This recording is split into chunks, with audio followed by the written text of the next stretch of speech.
course, as soon as I start talking, I can't freaking talk. Hi, everyone. How are y'all doing today? I hope everyone is doing well. Sorry, I am finding my speaking voice apparently. Katie, thanks for the tip on Susan Gerbic. Found her channel interesting, informative. Yeah, she's really good. Yeah, definitely. Everyone should go check out Susan Gerbic. Talking about psychic stuff. She's doing all that stuff. And she does like speaking engagements and stuff as well. Um, Witchy Poo, can't stay for long, catch replay later. Yeah, no worries. Busy doing new insurance paperwork. Ugh, yeah, paperwork. That's unpleasant. Yeah, today went for an appointment. First of all, it is freezing today because, of course, Canada. But I went for an appointment for the consult to get Botox for my migraines. So I'm just trying to make sure that the meds can be filled, and then I have to pay for the appointment for the Botox, so it's not covered by the free healthcare. Binging on Susan's channel, good, good, yeah, it gives you guys something else to watch as well. As well, she likes feedback too, right? Like she likes people to join in the conversation, so she'll always enjoy that kind of stuff. And I apologize, my nose has been like really sniffly today. I have sinus issues, and that's like one of my main reasons for the migraines. So just they act up, and I used the spray and I took the pills, but it's still being annoying today. So I might sound like I'm sick. I'm not. It's just like I don't even know how to explain it. I have sinusitis, so it's like a permanent sinus infection all the time. So some days it's like stuffy, which is what today is. And it's probably the heat because I woke up and it was like minus 15 today, so I had the heat on because it was too cold for a shower. Hey, sunny day. How are you doing today? Um, so I had ideas of what I wanted to talk about today, and I didn't write them down. Yeah. Oh, yeah. You didn't know that Mark passed away. Yeah. She said it was only like August of last year, August or September of last year. So like, it's only been a few months. Yeah. Yeah. He's only been gone for a few months. But yeah, he ended up getting was it pancreatic cancer or was it um what's that one that the guys men always have to get checked? Prostate? It might have been one of those. I can't remember which one it is now. But Susan, she also got breast cancer and she survived that. So, yeah. Yeah, she said August 4th. Yeah. Yeah, I'm going to release the whole interview. I still have to like edit stuff to release for this weekend. So, prostate, yeah, yeah. I know it's like one of the P's and I couldn't remember. Prostate cancer is very common for men and a lot of men don't get it checked. If you catch it in time, like it's actually quite treatable, but a lot of men don't get it checked early because it's just one of those things that's very uncomfortable of a test and yeah, so but I think you could do like a blood test at home now, at least to check your PSA levels or something like that. I know it's possible to do some home testing for sure, but it's like it's one of those ones, it's uncomfortable to do, just like women with getting mammograms and stuff, right? So yeah, I have no idea when I need to go get mine. I don't know how I'm gonna do mine because like I can't stand pain like from the fibro. So I've heard there's ones that you can scan that don't hurt as much, but I probably have to go to like Toronto for that. And going to Toronto, driving, traffic sucks here. I think we have like I think we're like second or third worst for traffic. I think in North America. I think we're behind either LA or Atlanta. Those are like the two worst ones in the states, and we're pretty similar. The Toronto traffic. Your grandfather died from prostate cancer. That was back in '91, and he was in his 80s. Yeah, it's very treatable now, but you have to catch it at the right time. Like if you don't catch it in time, it's not as treatable, right? If you catch it before it kind of starts growing, you can treat it quite well, but it's all timing with that, to be honest. Yeah. This seems like skin cancer. Like if you notice things on your skin fast enough, you're fine. But if you leave it, it'll spread. So, um, but yeah. So I thought we could talk about psychics, but I wasn't really sure what I want to talk about. There's a few things going on. Like, um, I know there's an annoying thing you guys may have seen on my community posts. I was thinking about making a separate video, but now I don't really want to give this person any more of my energy, but it might be something I explore later. I wanted to kind of talk about I wanted to talk about like scientific studies and how like a lot of them aren't really that scientific. Just cuz someone like published a study doesn't mean it's actually like correct. So, yeah, they can do the blood test, yeah. So I might do a video on that later. Uh, we'll see. I'll see what I look at. And I can't remember. There was something else. There was some stuff I was thinking we could talk about with psychics. Now I don't remember what it was. I'm sorry, guys. My fiber brain. I should have written it down yesterday. Um, but yeah, the Tyler Henry video is out, so hopefully you guys enjoy that. For the most part, everyone's been pretty good. We've getting like the complainy comments coming in the past couple days, but that usually happens. Usually the video is up for like a couple days and it catches the eye of the people that like don't want to, you know, don't want their beliefs challenged in any way. And yeah, then they start commenting out of the woodwork. So, but it's bound to happen with every psychic I do. Um, oh, I want to do, I think the next psychic I'm going to do, she's from TikTok. I have her name written down. Um, and what's his name? The mentalist. Oh, shoot, what's his name? Darren? No, is it Darren? Hold on. I have his email. Dustin. Dustin. Let me get his last name for you guys. Dustin Dean. He did just send me an email back. So Dustin Dean, he had a run in with this psychic, and someone from the Sylvia Brown videos, a few people in the comments left the psychic's name. So I looked into her, and I found this story about her because Dustin offers a prize, just like how James Randi did, right? And she gave Dustin a bunch of runaround about this prize. It's a whole thing.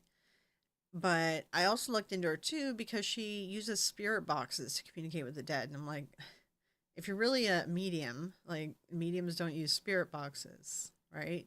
So anyways, I'll probably do her next. Although, well, we'll see because I also want to do like a general TikTok video and I do want to cover there's I got to find her name. There's a girl and she says she's psychic and she was like trying to blame a whole set of murders. I don't know if I can say that word on YouTube. On a person that has nothing to do with it. It was these people. It was something to do with like something happened at a college campus, and then she was trying to blame it on a teacher from Texas or something. The whole thing is insane, and apparently she's hiding out in France because she's being sued by the teachers. Yeah. Um. Hey, Wanda, welcome. Hey, from Toronto. Hey, Robert, welcome from Toronto. Yeah, I'm just north of Toronto, so um, yeah, Toronto. It's not far, but I don't like driving there. Yeah, I thought it was kind of stupid that, like, no offense, but if you're a medium and I don't know, the way she talks about her abilities is like, why do you need a spirit box? Like, spirit boxes are like not even an accepted tool. Like, okay, yeah, ghost hunters on YouTube use them, but they're like, they can also be adjusted so that they give false positive results as well, right? It's like, why do you need a spirit box? Like if you're a medium, why do you need a spirit box? Because all the other mediums in the world never need spirit boxes. So there's a nutty a psychic who blamed a teacher. She's in big doo doo. Yeah, that's the one I want to cover. Like I want to do like all TikTok psychics, but I wanted to like sort of touch on like problematic ones, obviously, like her, and sort of do like a general TikTok psychic video. Because if you follow, like, if you go and follow any of the psychics that are on TikTok, you follow them, they will immediately DM you and be like, "Hey, I'll give you a reading for $5," or "Hey, I'll give you a reading for $10." And it's like, okay, so it's like this fast food psychic era on TikTok, right? Moscow, Idaho. Wait, she's in Moscow. Is there Moscow, Idaho? I didn't know there was a Moscow. Okay. Um, yeah, I have like clips and stuff saved, so I just have to go through my notes to find the names of things. Because one thing I'm like real bad at is names. So I'm not good at remembering names off the top of my head. I have to actually look at my notes for that stuff. But yeah, so I do want to do that one girl like as a separate video. Um, the one who uses the spirit box because I want to interview Dustin, the mentalist, who she was trying to like, be real weird about. She was trying to win the money, but she went about it really weird. It's a weird story, so I wanted to interview him and like showcase that as well. So, um, yeah, you don't do TikTok. I see mediums and psychics use tricks I learned as a boy. Obsessed. Yeah, they're just magic tricks. Yeah, that's all it is, right? Moscow, Idaho is a place. Oh wow, I didn't know that Moscow had a. I didn't know there was a Moscow town in the states. Okay, I have a heated blanket because I'm freaking cold and Canada sucks. No, I love Canada. I just this is the time of the year that I don't like the cold. It just starts getting to you, like starts making you crazy. And it's like this winter it's either been like minus 15 or minus 20. Otherwise, it's been like tons of snow. Like it's like if it gets warmer, it's a ton of snow. It's and that's usually how it is here. Usually we don't get the cold snaps as well. So we're getting both. It's really annoying. I don't like it. Yeah. So yeah, I wanted to cover her separately because I was gonna see about interviewing Dustin as well, and then do like TikToks as a separate video where I wanted to cover that psychic that's trying to blame that one teacher, um, and just kind of cover like the other just whatever psychics that come out of the woodwork, right? Um, what was it? There was something else I wanted to talk to you guys about. I can't remember. I don't remember. Um, we'll see if I do a video on this. Like, so it looks like Susan sent me this article, and this is where like some of there's some people coming out of the woodwork, right? And like I don't mind talking to some of them, but the one's been like really rude and saying I'm doing things when I'm not doing them. so it's been he frustrated me today, and I'm just like I'm done.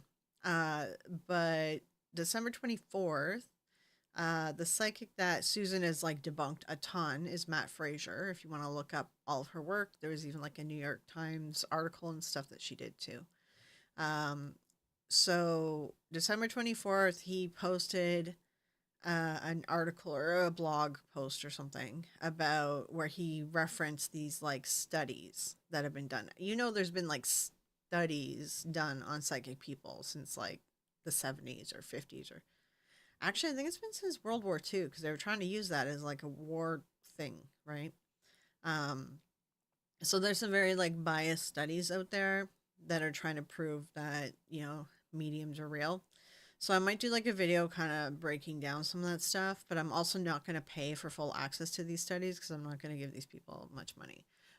But there's lots of breakdowns online of peer reviews where they're like, no, these are the problems with the studies. So I'm thinking about doing something like that at some point, but maybe in a little bit because I don't want to give my energy to the person that spammed me 15 times today. So, um, all right.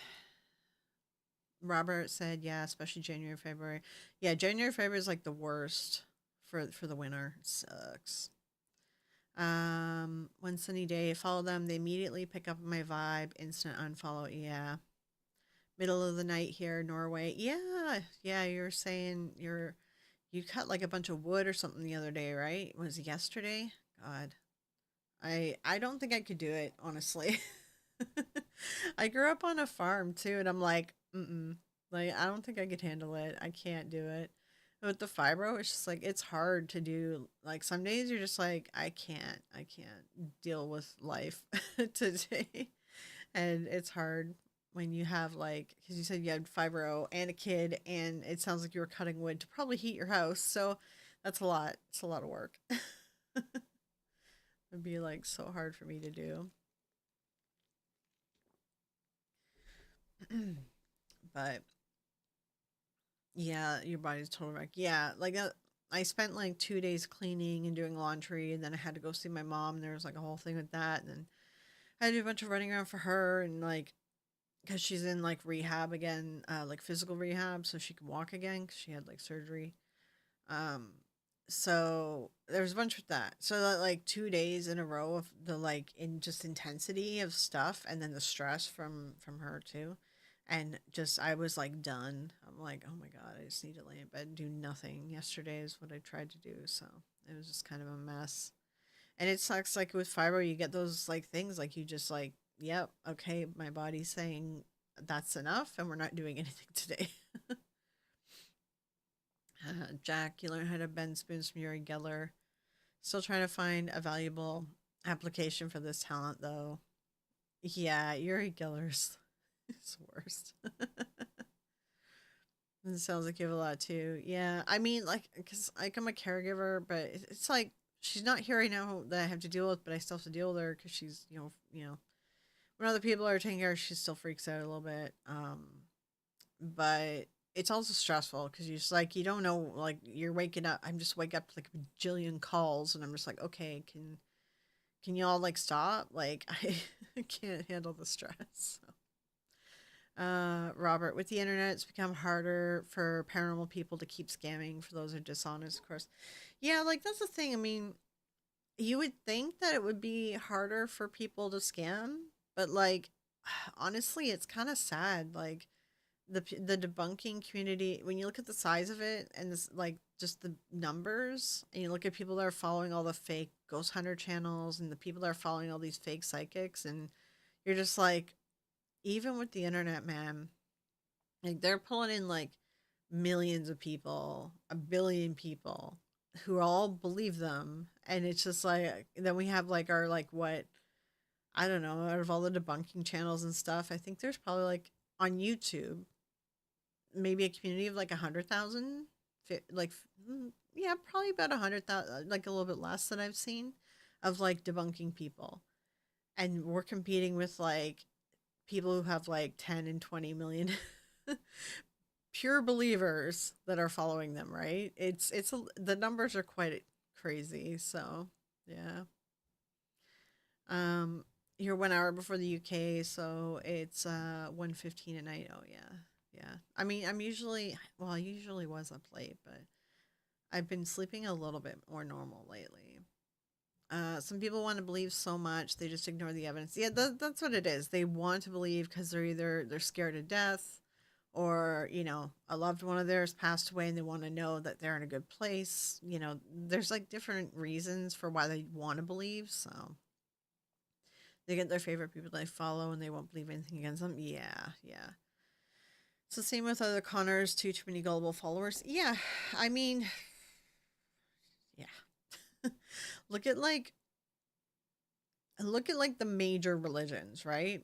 And how many people are like die hard. Like I think it's just human nature or something. Like I think we're just scared of what we don't know. I guess the afterlife, and that's why we return to stuff. So like that's why I think a lot of religion is. People are scared of what happens after, and that's why they turn to religion. No matter if you have internet, some people just want to believe so bad. Yeah, yeah, yeah. Well, debunking channels just end up being haters in their eyes. Yeah. Psychic scammers are everywhere, just like any other scammer. Yeah, yeah. Scammers always find lots of people to follow them. Yeah, yeah.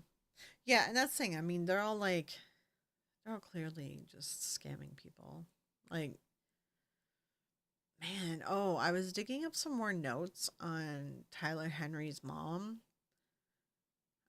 Like, I don't know how much theory crafting I could do where it would be like, at what point does it become like iffy legally for me to point out something. Like, I think I could point out some stuff, but I don't think I could connect the dots in theory craft for you guys outright because it would get me into trouble. You know what I mean? If I said what's on my mind. But I mean, I could give you guys like the information and you guys can make your own decision.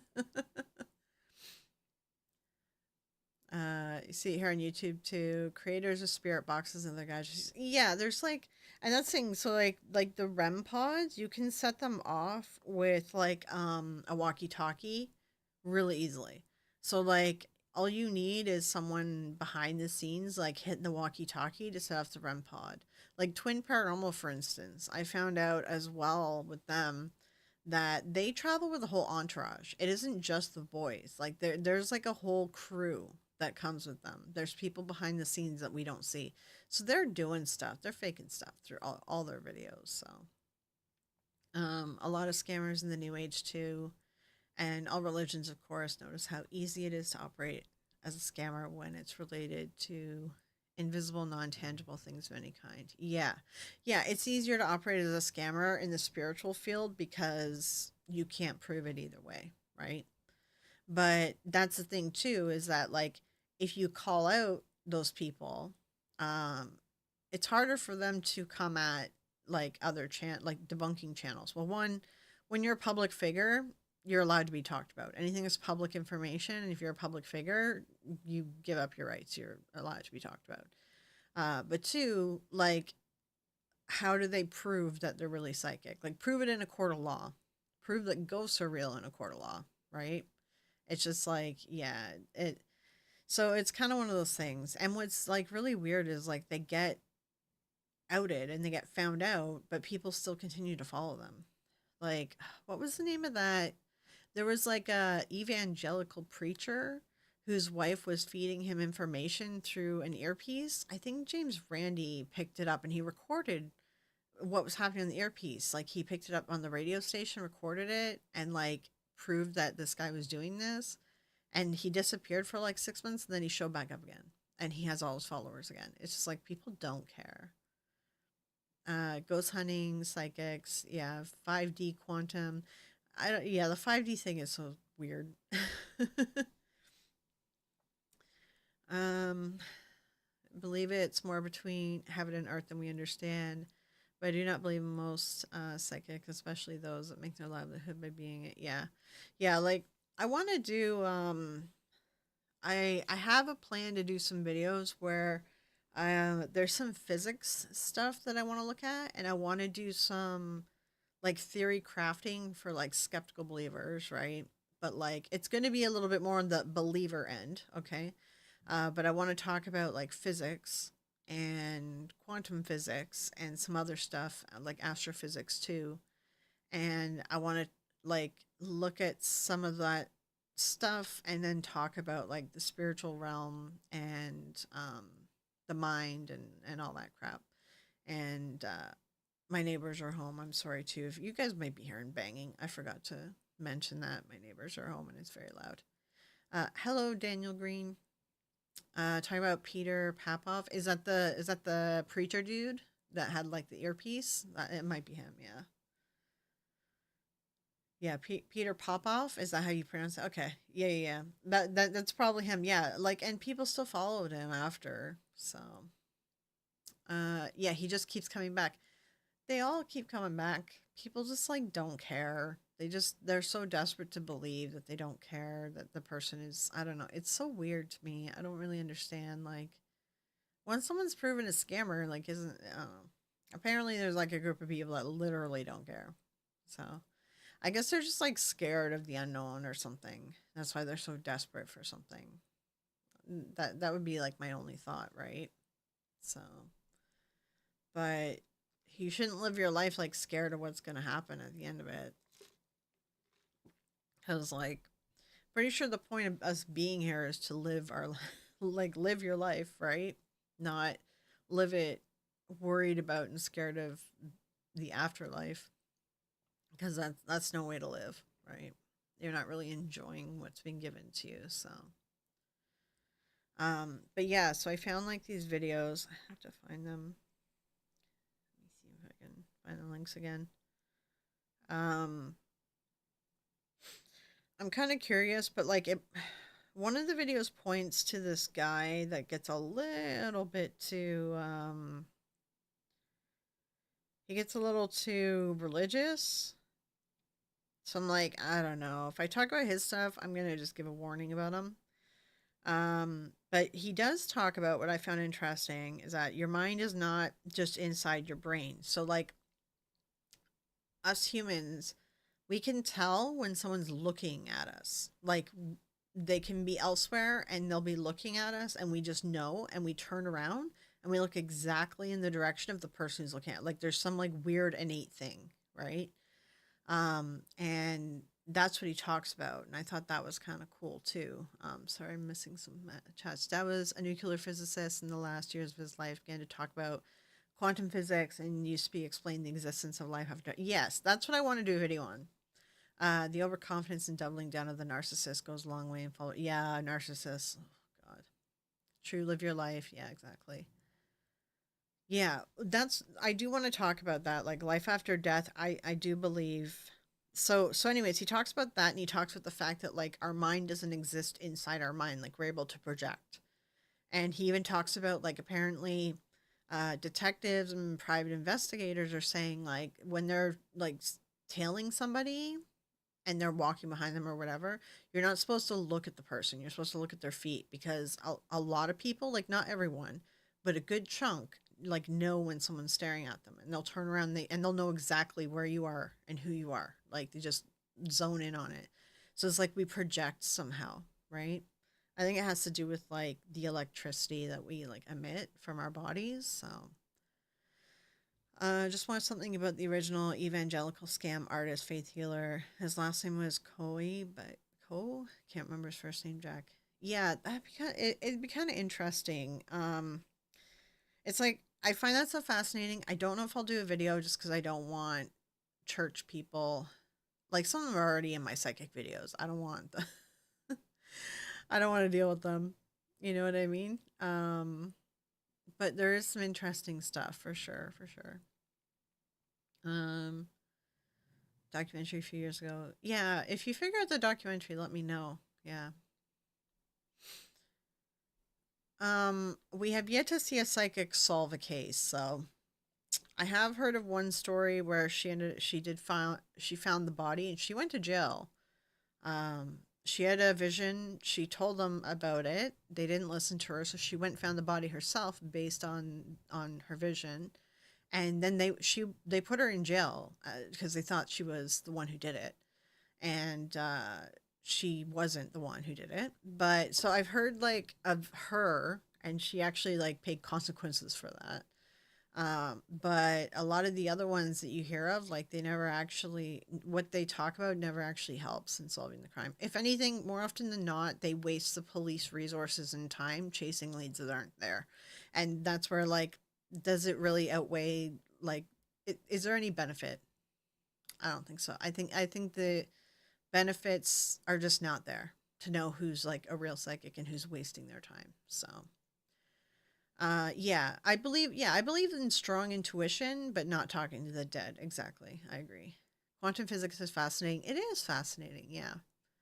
I think it would be cool if you did John Wolf and your friend a collaboration where you debunk ghost videos together. I have a bunch of debunking ghost videos on the channel already. Um, wasn't there a double blind study demonstrating that people can't actually tell when they're being watched? There was studies saying that they can tell. I mean, I'm able to tell. You're not able to tell all the time. Like it's not a high percentage. It's not like 50%. You know, it's like a select like bit of people. You can train it. You can train yourself to become more aware of your surroundings, and you will pick that up in martial arts training because I had martial arts training when I was younger. Um, so like you can train yourself to like sense when that's happening. It's weird. I don't know, but you can do it. I have trained it. But it's like a small percentage of people and then it doesn't happen every time. It's like it's negligible percentages, so it wouldn't really be able to be proven necessarily in a scientific study. but I do find it fascinating that you are able to do some of it. So, but like when I was trained in it for martial arts, when I was trained to do it, uh, it was like not a busy city. Like a busy city has too much going on, right? It's more like in a room with less people. So, how can quantum physics explain any of this? Have 3 degrees in physics math. Can't make the connection from observer theory.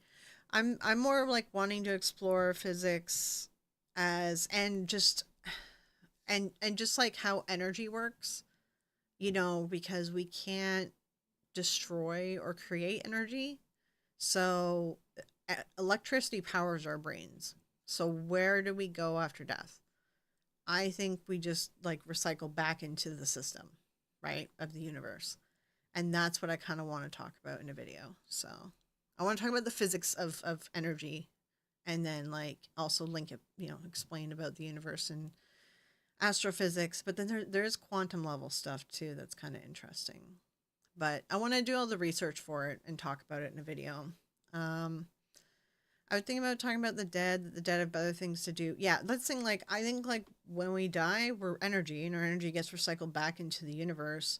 We're not gonna hang out and talk. Like maybe we're given a choice, like maybe we hang out for like a day or something, say goodbye or something. But I just feel like we're gonna go back into the universe and be recycled and do whatever we're gonna do next. Um, Matter of interest, Joe Kenda, homicide hunter, said that he used to ask the victims of homicide what happened to them. He talked to them. His colleagues would look at him as if he's mad. Yeah, some people do that too to get in the headspace. So, um, oh, but then something else I wanted to talk about, but I want to read more about it, is astral projection, that 29-page report that the CIA released. I wanted to read a bit more about it because if what they're theorizing is true, right? If what they're theorizing is true in this report, they're saying, I'm not saying it's true. I'm just saying, like, this is their theory. You astral project, and time isn't linear, right? Like, that is like a thing that time isn't linear. So you can travel through time back and forth, but not in our physical forms, like, because we'd be eaten up. But we could, so that paper talks about astral projection being used to travel through time in an astral form, like a spirit form.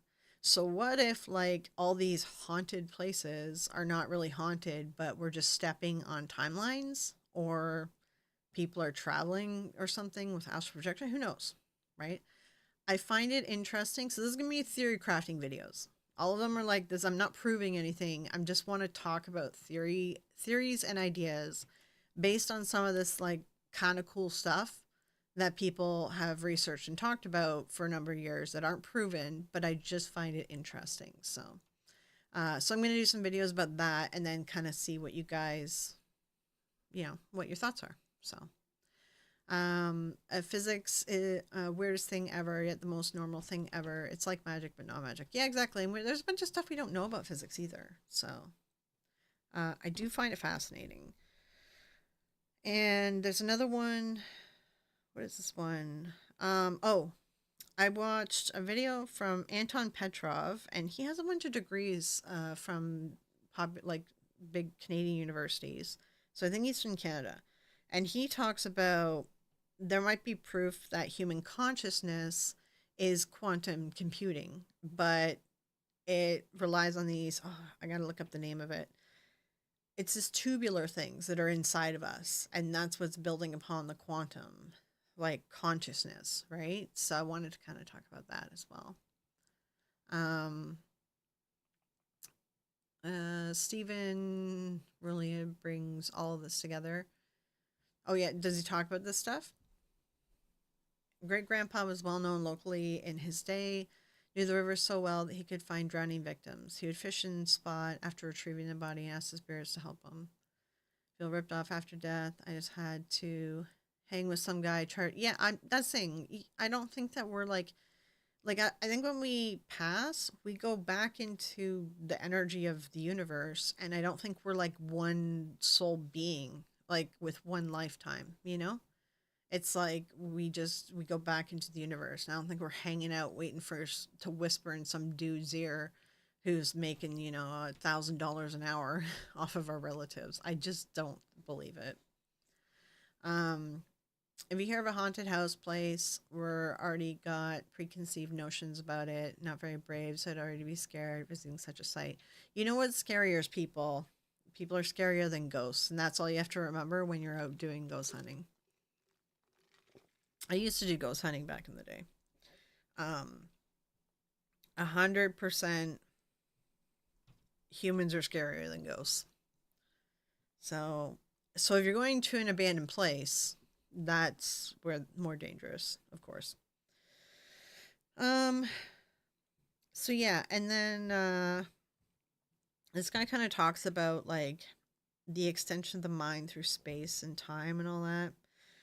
I don't know. I think that he's probably not well liked in the scientific community because he gets a little religious, but I do find it interesting as just a conversation. It's all like unproven stuff, right? So, if you hear of a haunted house place, oh yeah, no, I already read that, but yeah, that's kind of what I want to do. But I want to gather up like all the physics stuff behind it, and be like, well, this scientist is theorizing this, but like obviously it's not proven, right? Like I don't even mind talking about studies and just saying like this study doesn't prove anything, but I find it fascinating that they did this study and maybe something down the line will come of it, right? So, Rob, thank you for your work on the Warrens. I grew up with seeing them on the Phil Donahue show and always kind of shook my head wondering. Oh yeah, they're like the biggest con artists. Yeah. Um, I've done ghost hunting with a teen. They got annoyed at all the questions I had and could only answer with "Trust me, bro." Oh God. Yeah, if they say "bro," they're that's the new age ghost hunters that are just the worst. They're the worst. Like Ed and Lorraine are so bad. Like I was explaining to one of my friends. Ed calls himself he's a self-proclaimed demonologist, right? And like he specializes in demons and knows everything about demons. And then they also say that they're very Catholic and very spiritual. But then they go and made a movie where they chose a demon name, the Valak demon, and they represented him. That is not Valak. That is not how Valak the demon is a real demon. Not that I believe in demons, but just like if you go back in the history of Valak and where he comes from and his original pagan, roots and everything, he is not as he's being portrayed in the movie. So if you truly believed in demons, you wouldn't pick a demon and portray it incorrectly because then that thing might come after you, right? Like you'd think. And you would think that maybe you'd pick a demon that matched what you're trying to portray in the movie. Like, just the whole thing is so dumb. Yeah. Henry, my friend, is a professor of parapsychology. The ghost hunting groups would get so disappointed as practical answers, often not what they wanted to hear. Yeah, yeah, I've taken parapsychology certificate courses and stuff in the past. Um, it's an iffy field. Like there's some people that are trying to be scientific in that field, and there's some people that are trying to use that as a pseudoscience to prove that these things are real without really providing proof. So, 100% totally love what you just said about our dearly departed loved ones not whispering into television psychic ears. Yeah, exactly. Yeah, yeah. Like, move on and join back with the universe and do what you want to do. Like, don't I would hate if like relatives are stuck there whispering in some idiot's ear who's on TV. I really don't believe that they are. Theoretically, speaking their name so many times is even a bad idea. Yeah, exactly. Like if you were a demonologist, as you say you are, Ed, you know. I know he's not alive anymore, but that's my point, right? Um, if you truly believed in them from a Catholic standpoint, because they were Catholic, you would be scared to use a real demon's name. You would also be scared to use a real demon's name and incorrectly portray said demon, because then that demon would come after you, right? You would think. So, but I don't think that they were even religious whatsoever. It was just a shield for them so that they could hide behind it. Things like if ghosts need energy to do cool supernatural stuff, why are we turning off all the power to deprive them of the energy they need to do the stuff we want them to film? Yeah, that's the thing. Like, I don't even believe that that's ghosts. Like, I think a lot of it's residual hauntings, and I think it's something to do with time not being linear. And I think it's just we pick up on it in certain areas that are very powerfully charged by horrible things that happen there. Um, who was that guy? Ryan, who hosted the old Paranormal something TV series, got in some messes. I'm not sure. Paranormal something. I don't know who you mean. The Warrens, yeah, they're both passed on now, but their circle continues on, and they're still trying to scam people. If you go to my community tab, or even go to Side Eye Guy's page and look at his latest video where he talks about toxicity within the paranormal community, all those people are Warren's family and their circle. And the stuff that they're doing to Stevie from Truth or Demons podcast is absolutely disgusting. Actually, the stuff they've done to some other people is absolutely disgusting. The Warrens' legacy carries on with those people that continue to hold their intellectual property, their IP. So just because they're dead doesn't mean that the scam's not continuing. Mm. Brian started effing with demons, went way off the deep end. That's in his head, though. I mean, that's all to do with his beliefs. If he truly believes the demons are real, yeah, it's all in his head, though. It's all psych. Your ideas are great. Can't wait to see here. I believe in Buddhism. I'm slowly learning Hindu stories about friends who lived in Bhutan. Amazing things that monks do. Yeah, it's kind of interesting with the monk thing. Dark haired, brown eyes, guy who's quite famous. All hell broke loose. I don't know who he is, but like honestly, that's for a psychiatrist and a psychologist to fix him. Demons can only hurt you if you believe in them, and belief is powerful. It can affect your mind, but if you're that destroyed by your own beliefs, then it's time to go see a therapist. Um, they come into your dreams for sure. That's only if you believe in them. I don't believe in demons because all those demons that are in the books, the Catholic books, whatever, Bibles, the majority of them are pagan gods, they're pagan deities and proto deities, and they were never bad to begin with. If you read the Ars Goetia and you trace back some of their names, you'll understand like these aren't actually bad creatures or beings, and that's if you even believe in them. They were just pagan deities and proto deities. Ryan Buell, Paranormal State, got busted doing a lot of shady stuff. You should cover him sometime. Yeah, something if it's a TV show, it gets oh sorry, I hit my mic. If it's a TV show, it gets annoying to cover because I can't show you guys many clips. You know what I mean? All right, let's see. Because that's the only thing like about. I can take a look at it, but it's just really annoying covering actual TV shows.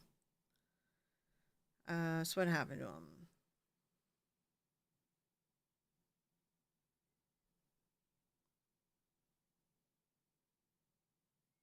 He's a recovering addict.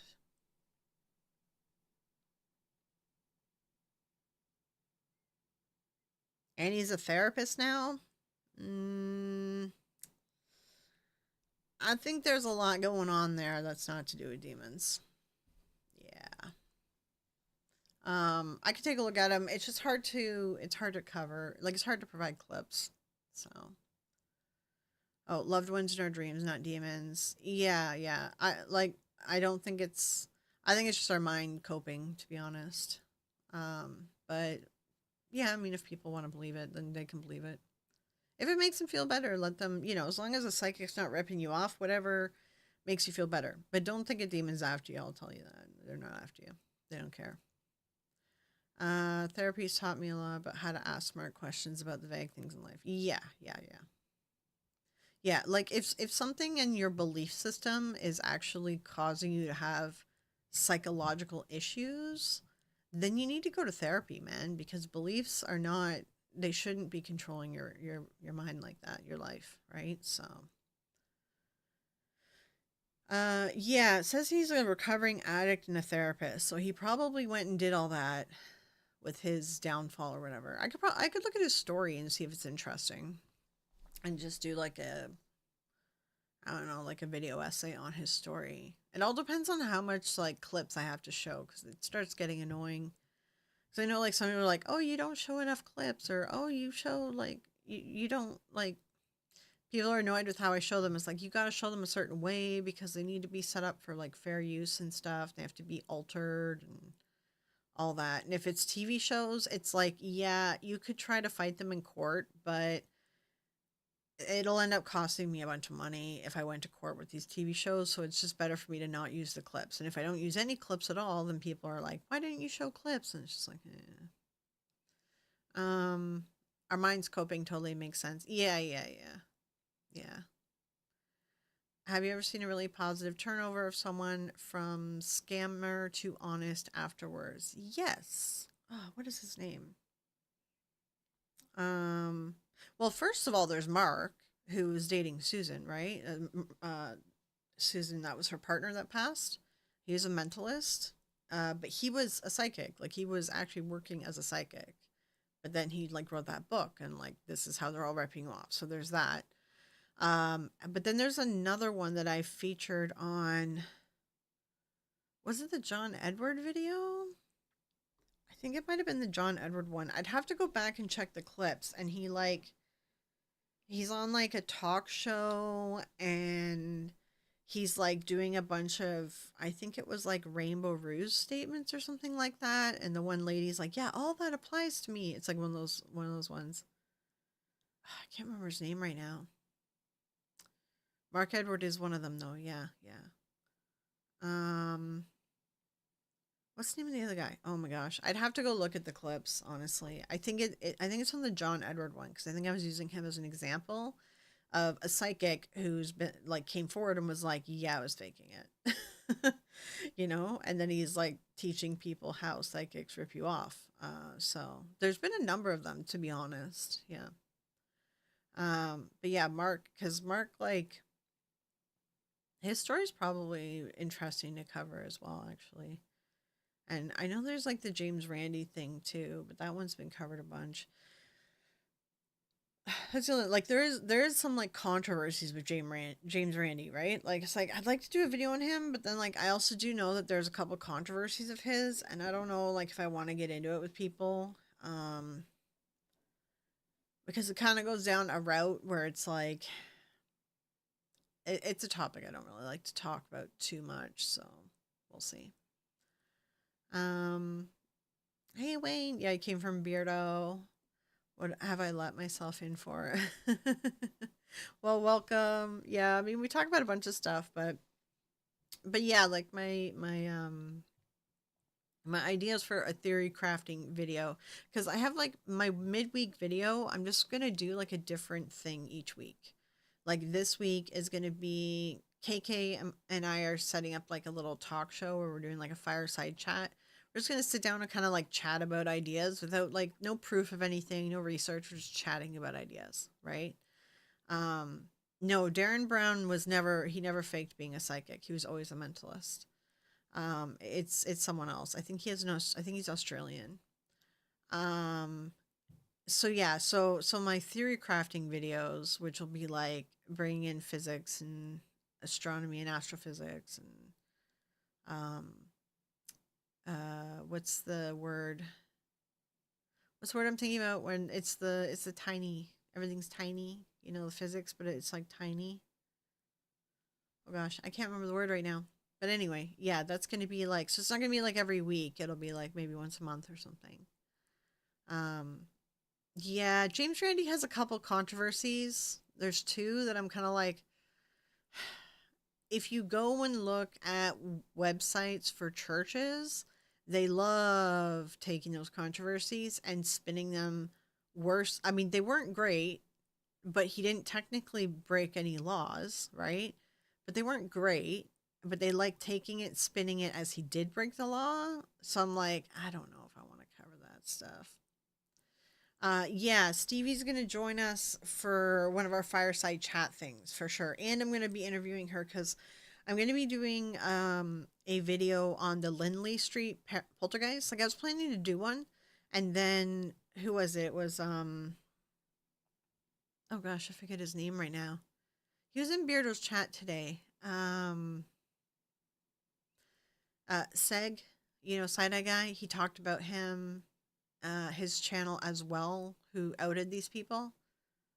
I can't remember his channel right now. If anyone remembers it, throw it in the chat. But so I was going to do Lindley Street, then he told me to check out Stevie's podcast because he's like, "Have you heard of Joey, Little Joey?" I'm like, "No, who the hell's that?" Right? And he's like, "You should talk about him and debunk him."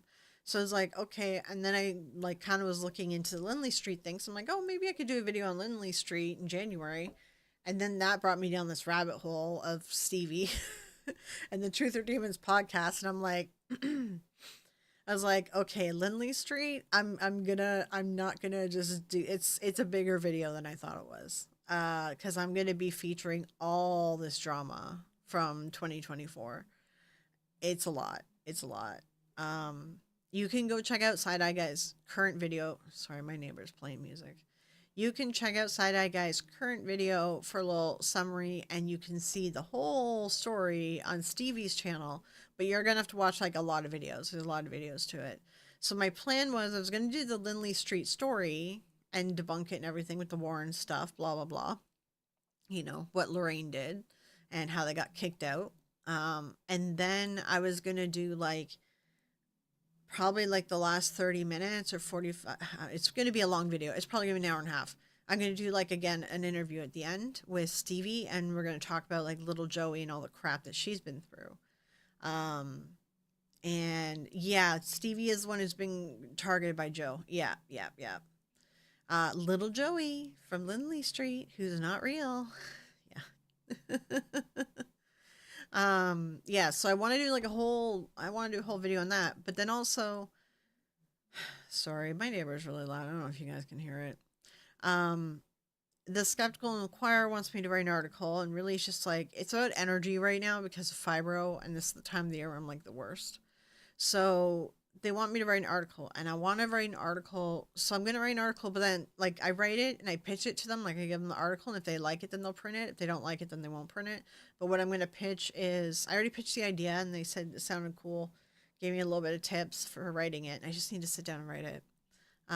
Good that you can't hear them because it's loud up there right now. They're blasting their TV. It's so loud. It's very loud where I live. It's annoying. Like I have to record at weird times to get some peace and quiet. But so what was I talking about? I was talking about Stevie, right? Oh, right. So I want to write an article because I wanted to feature the debunking community on YouTube because I feel like the debunking community on YouTube doesn't really talk much to the debunking community out that's in the world. Like, it's like I notice YouTube kind of stays inside YouTube. And it's like, but guys, there's like a whole community outside of YouTube that would love to talk to you guys, right? So I wanted to kind of bring the YouTube community together with like the worldwide debunking and skeptical community in an article. But I wanted to feature in the article is about how toxic and aggressive the believer community has gotten. And I also want to kind of talk about how like they try to get us with like takedown requests and threaten lawsuits and things like that. So I want to interview like two to three people who are experiencing issues with the believers or fakers, whatever. And that's what I was going to kind of do a feature on.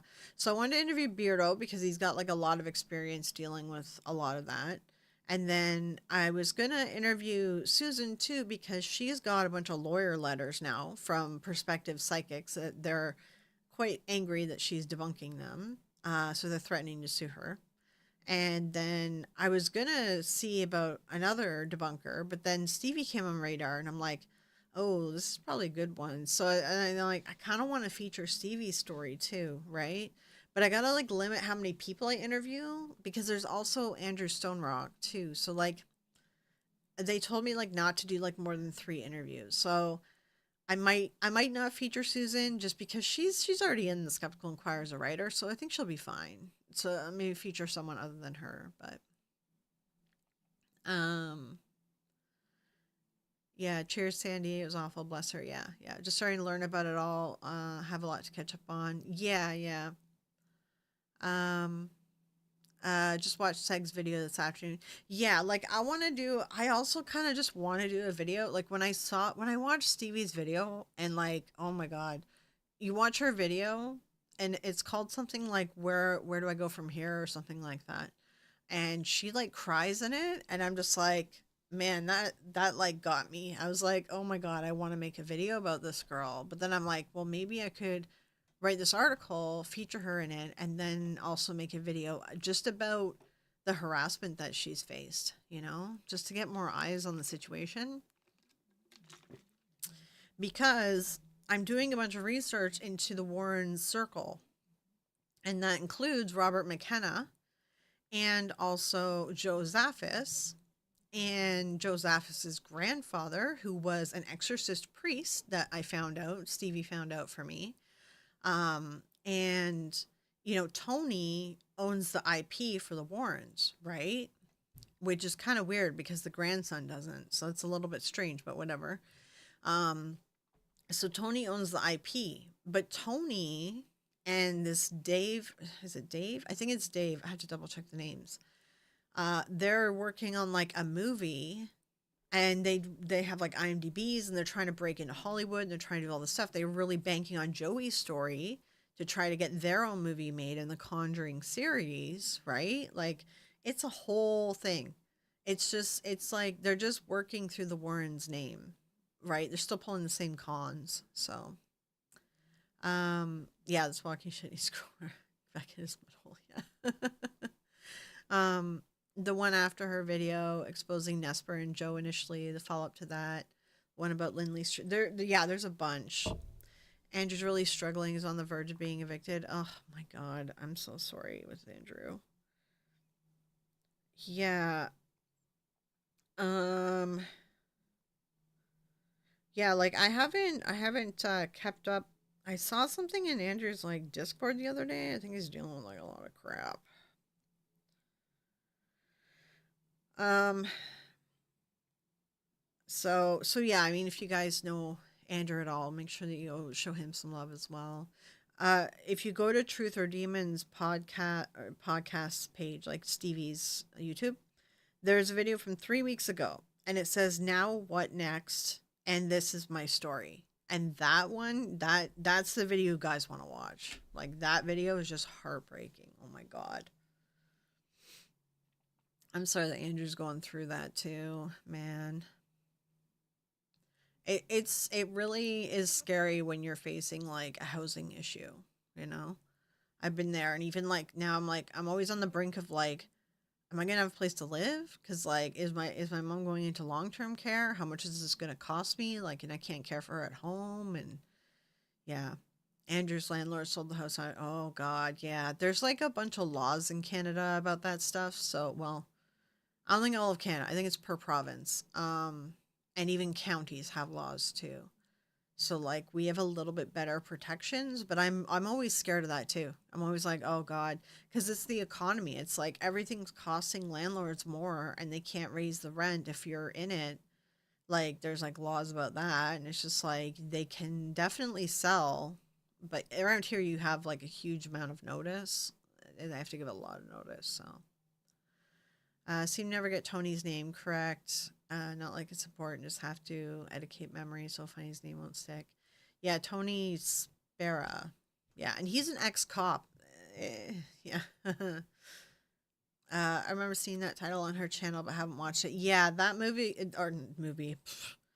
That video is on it. That one's heartbreaking. Like I was already looking at her stuff, and then I saw that, and I'm like, this is an interesting title. What's up with this? And I watched it, and I was like, I immediately like emailed her, and I was like, oh my god, like I like.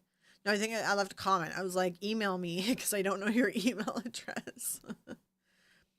Jake Hartz would also be good as a guest. Yeah, Jake Hartz, he's a pretty cool guy. I don't know what I'd talk to. I'd have to figure out what to have him on for. Um, like what a topic idea would be. But yeah, he's a cool guy. I think he would be good to have if we did like an episode just kind of talking about media because he does like a lot of reviews.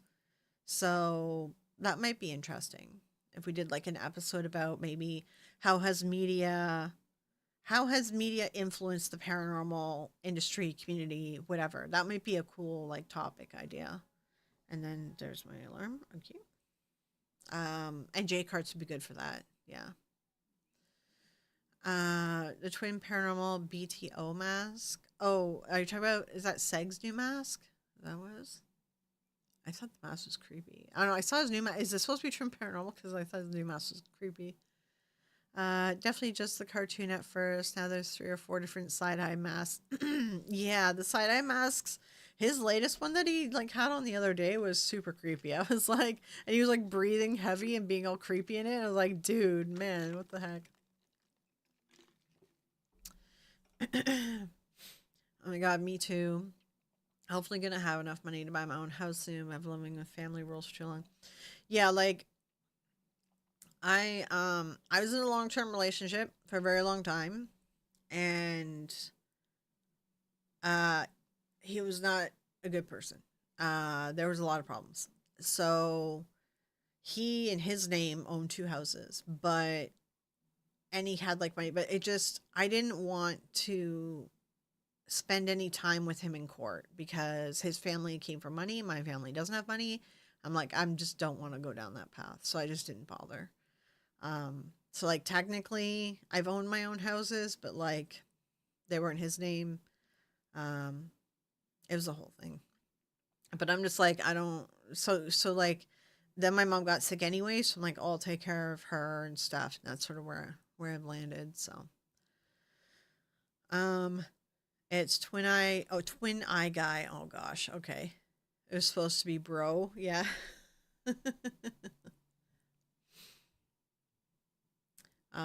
But yeah, like I don't know if I'll like own anything again. I don't I'm not too sure to be honest. Like I've just been kind of going day by day, just like, all right, I'm managing my own issues. I'm managing my mom, taking care of her, and now I'm like, I'm gonna go back into YouTube because it's a more stable income than because I was doing Twitch for a bit, but it's like I take like a month off Twitch because I'm not feeling well or something. Um, even like a week or two off, and it completely tanks your channel. And I was doing that for like a couple of years because I'm like I wasn't didn't even have it in me to like edit videos. So I was like, yeah. And I'm like, no, I'm just gonna go back to YouTube and like come up with what I want to do. And then created this channel. Well, this channel's already created, but I changed this channel, and now we're here. So yeah. Um, only seen him wear the twin paranormal bro fan mask in one video so far. Okay. Hey Giselle, how are you doing? Um, E Entertainment just wrong for fake psychic shows like Tyler Henry. Well, yeah, that's the thing. I mean, these people are making money off of them, right? Um, I'm not. I'm not 100% sure that like. Well, I don't know about now, but in the beginning, I feel like he still had a conscience left in him, and I think he still had some morals. I don't think that he was totally on board with how he was making money. I think he is now, but yeah. I don't watch any mainstream TV or cable. Yeah, I don't really anymore either, to be honest. Yeah. Um, I also just find like my ADHD's like, I don't know, I can't sit down and watch scripted. Like I could like sit and watch a 4 hour video on like well, the stuff I watch for fun is like it's dumb. It's trash TV, but it's YouTube. So like I can sit and watch like a 4 hour like drama video on like just like pick a YouTuber or anyone that, and like do a 4 hour expose on them. I'll sit down and watch that. But if you're giving me like a scripted TV show to watch, I'm like it takes me a while. It takes me a while to get through it. I can do like a movie, but all you seem to watch now is YouTube. Yeah, that's pretty much all I watch, to be honest, is YouTube for the most part. I am finishing watching Evil though. That's a really good one. Oh, that's a super. I've never had one of these things before. Okay. It's like a little animation thing. I don't know how this works though. Hold on, wait. Holy crap. Okay, there's fifty bucks from Mary. Oh, thank you, Mary. Oh no, how do I exit it? Don't know how to exit it. Okay, now you guys get to watch me professional streamer here. I don't know how to fix it. Oh my gosh. It broke chat for me. No. There we go. Now it's gone. Okay. Thank you for the super. I couldn't see chat the whole time. I don't know how these YouTube ones work. This is like I'm kind of doing YouTube live stream for the first time like lately, and I'm like I don't know how all this YouTube stuff works. So I think they're trying to like make it like TikTok or something, and I never did TikTok live either. But thank you so much for the super. I appreciate it. Um, yes, first super of the channel. I think. Well, wait, does it count? No, people have left like supers in like the comments of a video. Anyway, first super on live stream, and we just kind of started doing these live streams. So there we go. First one from Mary. Thank you so much. Um, Lots of TikTok famous groups moved to YouTube recently. Yeah, yeah, because of the TikTok ban, right? So I could see that. H Bomber Guy's plagiarism video. Oh yeah, that's a good one to watch. Yeah, yeah, yeah. So like, that's a really long video. Oh geez. Oh, it's okay. I think there's another one coming in. Hold on. Another one. Okay. I'm breaking my chat. I honestly don't know how to fix chat when this is happening. Oh, there we go. Okay, got chat back again. Thank you so much, Mary. Oh my goodness. Um, Thank you so much for the super. I never own the TikTok app. Wouldn't have it on my phone. Third super on a live stream. Still doing better than I am. Thank you so much, Mary. Appreciate it. I gotta figure out how to fix chat when that happens. um, Sorry when they kicked me out. Never told me why. Girlfriend told me TikTok was a bad idea to download years ago. Yeah, so like my phone is really heavy. I don't know if you guys can hear. Hold on, wait. Let me see if I can show you.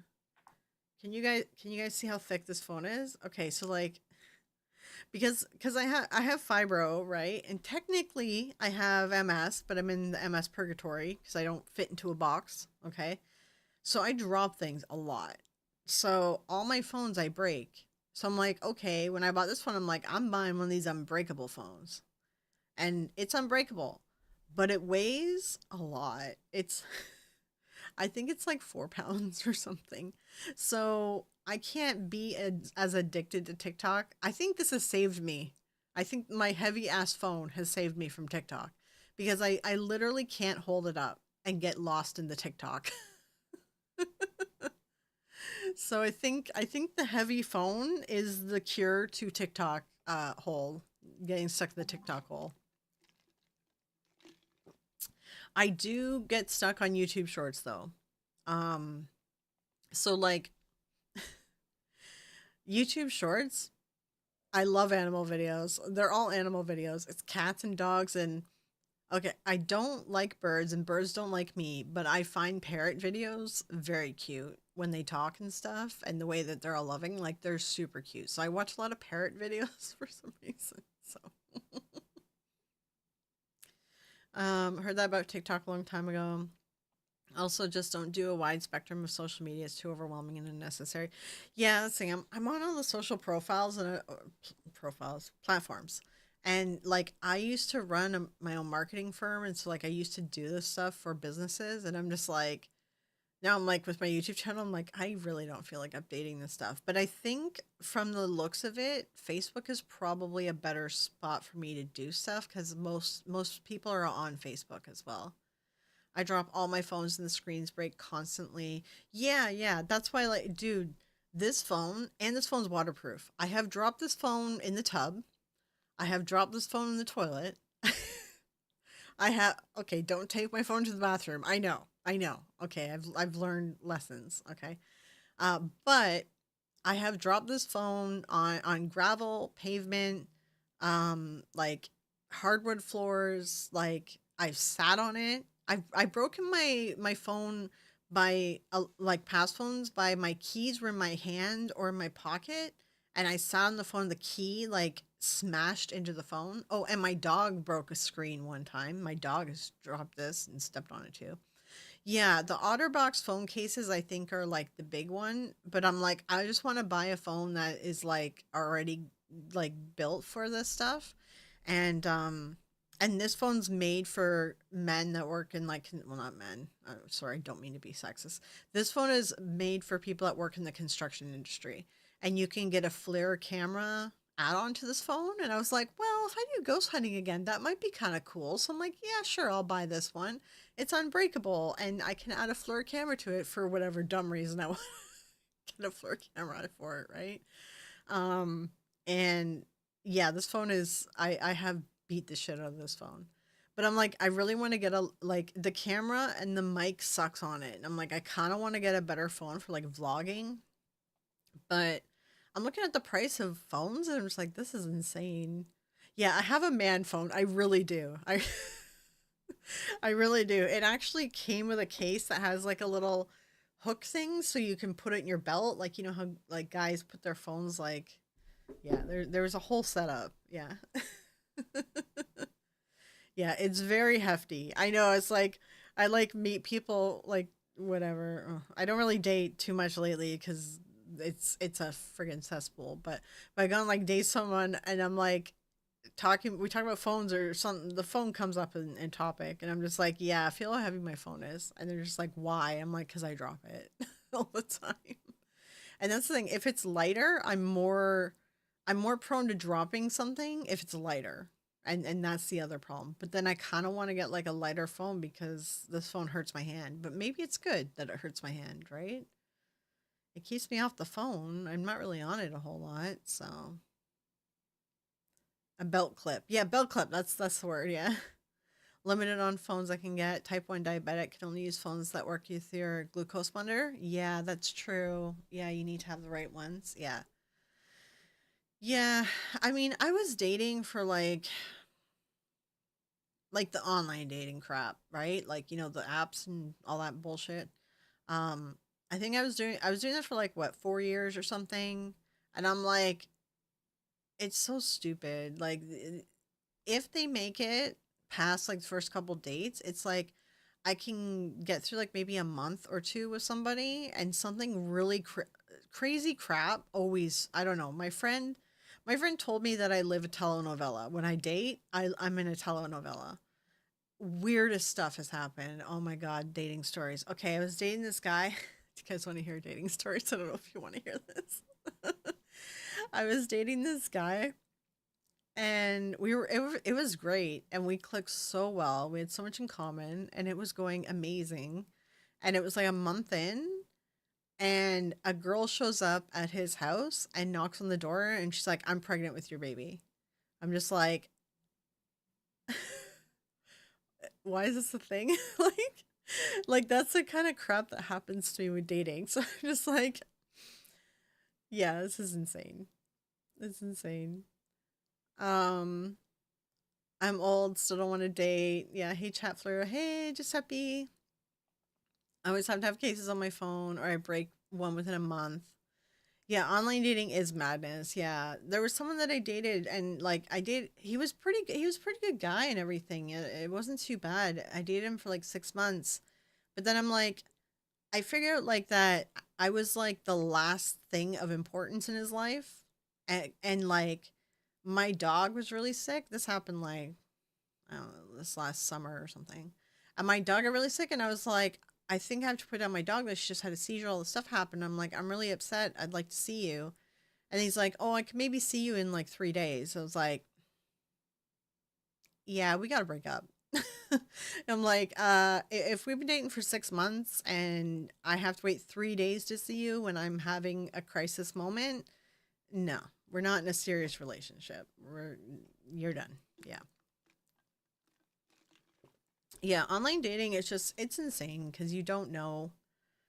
You have to spend those months getting to know someone, where it's like when we were younger, we would get to know them first and then ask them out, right? So online dating is such a mess. Yeah. But he wasn't too bad. Just there were some other concerning things I had an issue with too. That just like, eh. But yeah, I've had some weird ones. I have like, yeah, baby mamas showing up, guys lying to me. They turned out to be like married with a kid, like crap like that. Oh my god, that happens a lot too. Um, and then ones where it's just like a month in, they just turn into a different person. Yeah. Ex-boyfriends contacting you on social media in the regular, some I haven't spoken to 30. Yeah, sometimes they just like randomly message you out of nowhere and you're like, no, there's a reason I don't message you. Go away. 100% grounds for termination. Yeah, yeah. Like, and he was like, he seemed all upset when I'm like, bring my stuff back. And he was like, all upset and like angry with me. And I'm like, you get me upset. That's fine. But like, you have to realize, like, you put me last in your life. Like, so no, no. Um, After 6 months of dating, I expect you to be able to like make some time if I'm in a crisis moment. And I was like thinking like if I was stranded on the side of the road and I like needed help, I know that if I called you, you wouldn't actually come help me. And like I already had a feeling, like I was getting that feeling from him that I'm like, something's off this guy. I feel like he's not going to be there for me when I actually am in trouble. And then the minute that I actually have a crisis, he's like 3 day wait to see him. I was like, no, no. Yeah, that's the thing. It's like after him, like I went on a couple other dates after him and I was like, this is exhausting me. And like, you know what? I'm just gonna start my YouTube channel back up again. All my energy has gone into YouTube. I don't know. So here we are. Where I'm like before before that, even if I started YouTube, I didn't really have a plan of like what I wanted to do. And then I found Side Eye Guy first. I started watching him first. And then I found Beardo. And I was like, I like these guys. They're pretty good. This stuff is interesting because I was watching some of those like paranormal stuff, those channels, and I was like, oh, I never used when I was ghost hunting, I never used a REM pod. I never used like these like dictionary devices. I'm like, what's up with all this stuff? This is kind of cool, right? Because I left the paranormal field for a number of years. Um, and then I watched like Side Eye Guy, and he was hilarious. I watched Beardo, and I'm like, I'm Canadian, so like I like the dry British humor and just the bluntness. Like I love blunt people so much, and he was so funny too. Um, and I was just like, maybe I should do a YouTube channel on paranormal stuff. And then I was like, should I do it on stuff we believe? Should we do a mixture of both? And we kind of like tossed around different ideas. We were also doing Reddit stories because I love Reddit stories. But then we separated that out because I gotta like you got a niche down in YouTube. So yeah, shouldn't even have to ask for what's going on. That's something a partner should just like know and do. Yeah, exactly. That's why I was like, I was like, no, no, you're not really. Yeah. I have acquaintances that are more reliable than that guy you're talking about. Yeah, exactly. Like even a friend would like be like, "Oh yeah, your dog, like you're crying. Yeah, I'll come see you." Like, and I'm like, man, if we're dating and that's how you talk, like that's where you are with me, no, no. Has anyone else ever heard of the lady that married a 300-year-old pirate ghost? No, that sounds so dumb.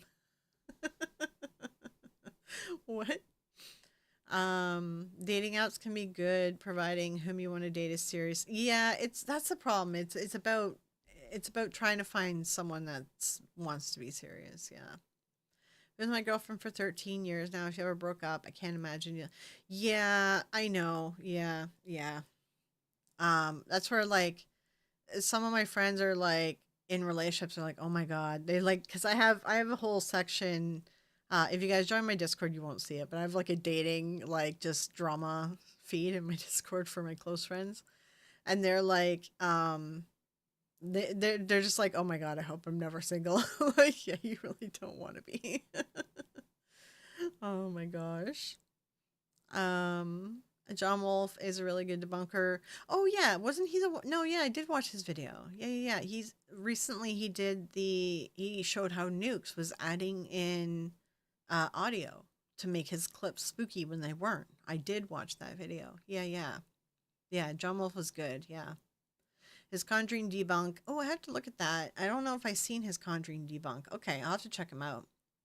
Because, like, I've been avoiding. The only reason I haven't done a Conjuring episode is because the lady who currently owns the house is nuts. And I'm like, I don't want to touch that. Like, she's now talking about suing anyone on YouTube who talks badly about the Conjuring house. And I'm like, okay, good thing I didn't touch that because I just did not want to deal with that. So, uh, married to a ghost. I've been widow for 37 years. That's true. Yeah, yeah. Where's Jerry Springer when you need him? Yeah. If I ever end up seeing, you know what?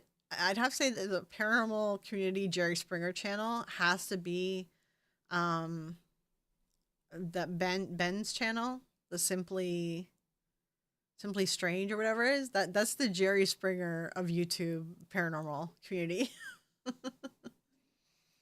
5 years of dating here with family, holidays, dinners, etc. I feel like I'm so unimportant after 5 years. Talking with him is like talking to a wall. Yeah, I mean that's where you gotta kind of feel it out with your gut, right? That's why I'm like, you know what? I was avoiding my gut feelings with like a lot of online dating, and it just kind of fell apart. And I was like, okay, I'm only gonna date like I'm gonna trust my gut and everything. And then I tried going on some dates and I tried talking to people on apps, and I'm like, my gut's telling me to run on all these people, and I'm like, I think I'm gonna take a break for a while. John Wolf did a big debunk of Katori. Nice, I like that. Yeah, back when Sam and Colby first went there, I may have watched his thing. I remember when Sam and Colby when they first did that thing with Cody and Satori, and I was like, wow, that's pretty cool. That's really like that's amazing, right? And then I'm like, someone mentioned about the Fox sisters. I just seen Fox sisters mentioned and like when I was reading something and I was like, oh right, they were doing the knocking thing. And then I would like put it together, right? But I watched a bunch of debunking videos about that, so I may have watched his thing. Ben and his wife were on Fright Club. Wait, were they? I didn't know that. I just talked to my actual wall. It's getting serious. Oh. There's a lady who is in love with slash dating the Berlin Wall. Oh my lord.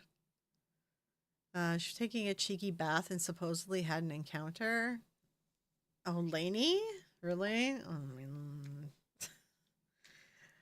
listen, like,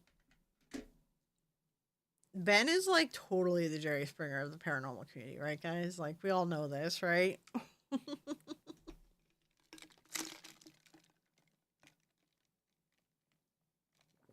Yeah, Jack says, walls don't answer back or give you any trouble. That's true. Mm-hmm. But if you wanted something to get out there, you could probably take it to Ben and then he'd report on it. I thought about, that author that reached out to me and was like trying to get me to interview him on a podcast. I don't have a podcast, I just have videos I make. And then I found out that he was soliciting for like sexy pictures from people on TikTok. I was thinking about sending that info over to Ben just to kind of out him some more, so no YouTuber like takes him up on his offer. Because I'm like, man, if anyone like you gotta do your research when these people reach out to you.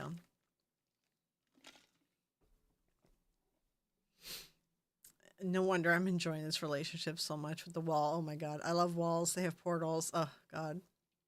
It's also the Victorian lady in London that they busted creating knocking with boards attached to her knees. Oh yeah, yeah, yeah, yeah. Laney's is what? Yeah, Ben and Laney. Yeah, yeah. I've been told that talking to me is like talking to a wall. It's not. It's not a good. You might want to work on that. Oh man. But yeah, no, I thought about bringing him that because I was like, if we get the word out, but then I was like, do I really want to go there? do, do I really want to like engage with that yet? I feel like not yet. I feel like Ben. I don't know. I feel like Ben would be for like when I'm really mad at someone. They'll take it to Ben. Oh, if it wasn't for walls, the roof would fall on your head. Well, there would be no roof if there was no walls. It would just be outside at that point. Although, no, you can have walls without roofs. You can, or with, sorry, you can, backwards. You can have a roof without walls. You just have posts. So, yeah, no, you can have a roof without walls. Like a gazebo, you know? There's no walls in a gazebo. You have little half walls for fanciness, but you don't need walls. You just need posts. When I grew up, there was different gazebos that we would drink at when we were teenagers. I grew up in a very small town. And we go down to the beach, and there's all these gazebos, and you drink under the gazebo. You know, it was like classic small town Canadian, whatever, like basic, just drinking and people smoking weed.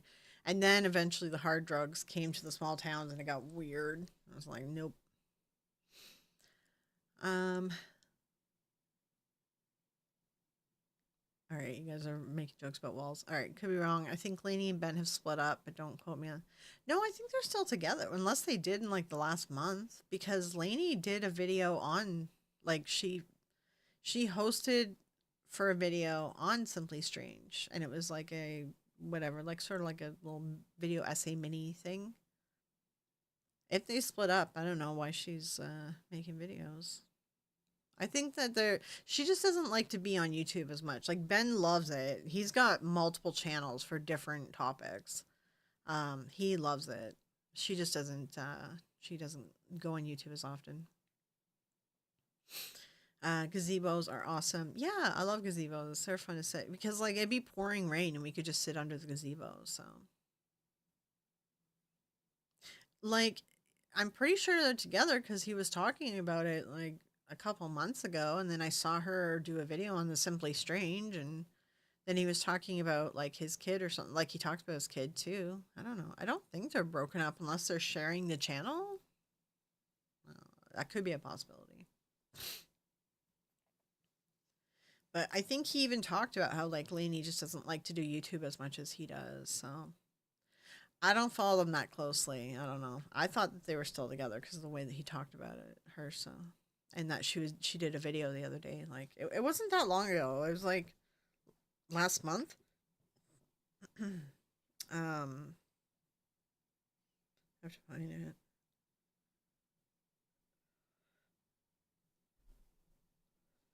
Oh, and he. Oh my gosh! Sorry, I hit my mic. He makes so many videos, so it's gonna be hard to know.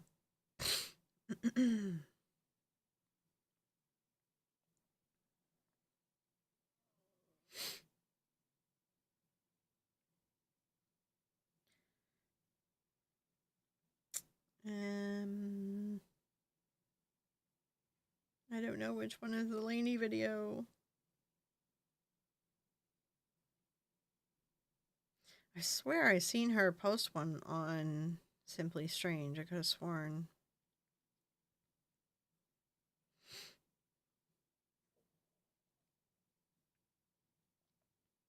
Sometimes I watch some of his videos. It all depends on the subject matter.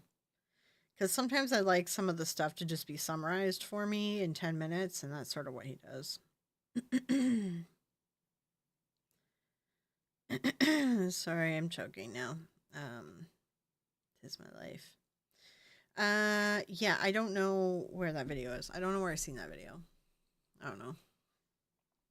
All right, Glitter Flame. Have a good night. Saw Ben in my feed, then recognized them on Fright Club. Never seen their content though. Yeah, they have like Beardo has a history with them, right? I feel like Ben's trying to atone for it, but then also like listening to this history, I'm just like, okay, well, you don't really want to stick yourself in the middle of that. It is very messy history he has with them. Adam Blade, very interesting person, clerical demonologist with a background in psychiatry. His books and everything excellent. He trains exorcists, has attended many. That'd be interesting. Yeah, I have to check him out. All right, Henry, have a good one. What are your thoughts about Kim Russell? I have no idea who that is. I have to like, is it a psychic? I don't follow everyone, guys, because like there's too many. There's too many people.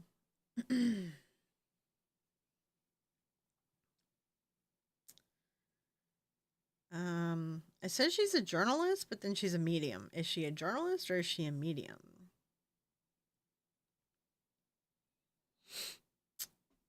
I have never heard of this lady. I don't follow the psychics because I don't enjoy watching them because they all do the same crap and I find it boring and repetitive. So like this thing, someone has to do something interesting for me to like actually pay attention to them. So I haven't heard of this lady. No. When did she show up on the scene? She has big hair. You know what they say about people with big hair, right? It's full of secrets. Can't trust the people with big hair. I'm looking for her IMDb. Hold on. IMDb. Also, IMDb can be very telling of somebody's motives as well. You see how they advertise themselves to Hollywood.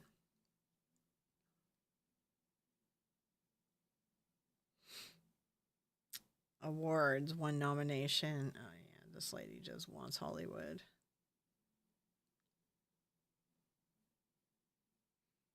She was a makeup artist. Wait, is this even her? Is this her? The Haunting of Self Hosts, Psychic Inter. Yeah, it's her. So she was a makeup artist first in Hollywood before she became a psychic. I think that should answer your question. Right? You guys picking it up? What I'm putting out?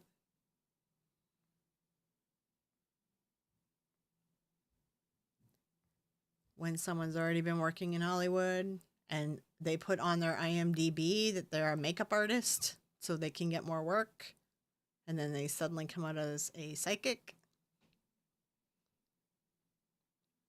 You guys here? You guys get it? I don't think I could do an hour on her. Maybe I don't know. It depends how interesting she is. But that's your answer. Yeah, she just wanted to be famous. She just wants famous. What are my thoughts on the Ghost Bunny podcast? I don't know if I've heard that.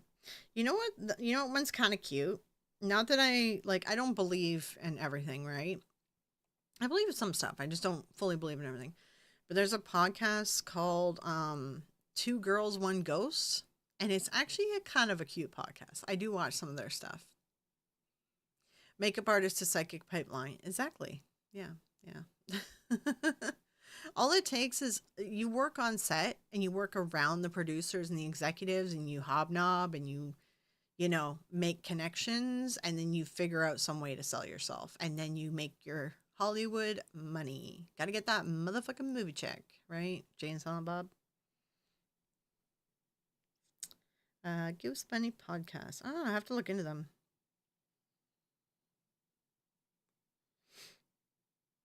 I don't think I've heard of them. They look cute.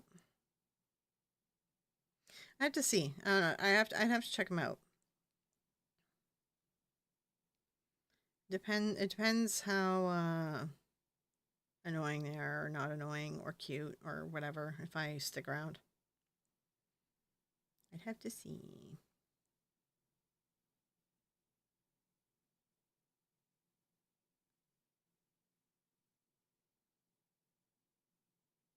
And it depends how they take it. So like the two girls one ghost podcast, they like read the stories and they kind of like react to the stories, but they 100% believe, but they'll like talk about like, "Oh, I read the whatever Warren book for this story." And they kind of talk about the story and they present the story and then they like react to it, right? And things that they find out. Um and they're 100% believers, but they're like just kind of telling the story and reacting to it.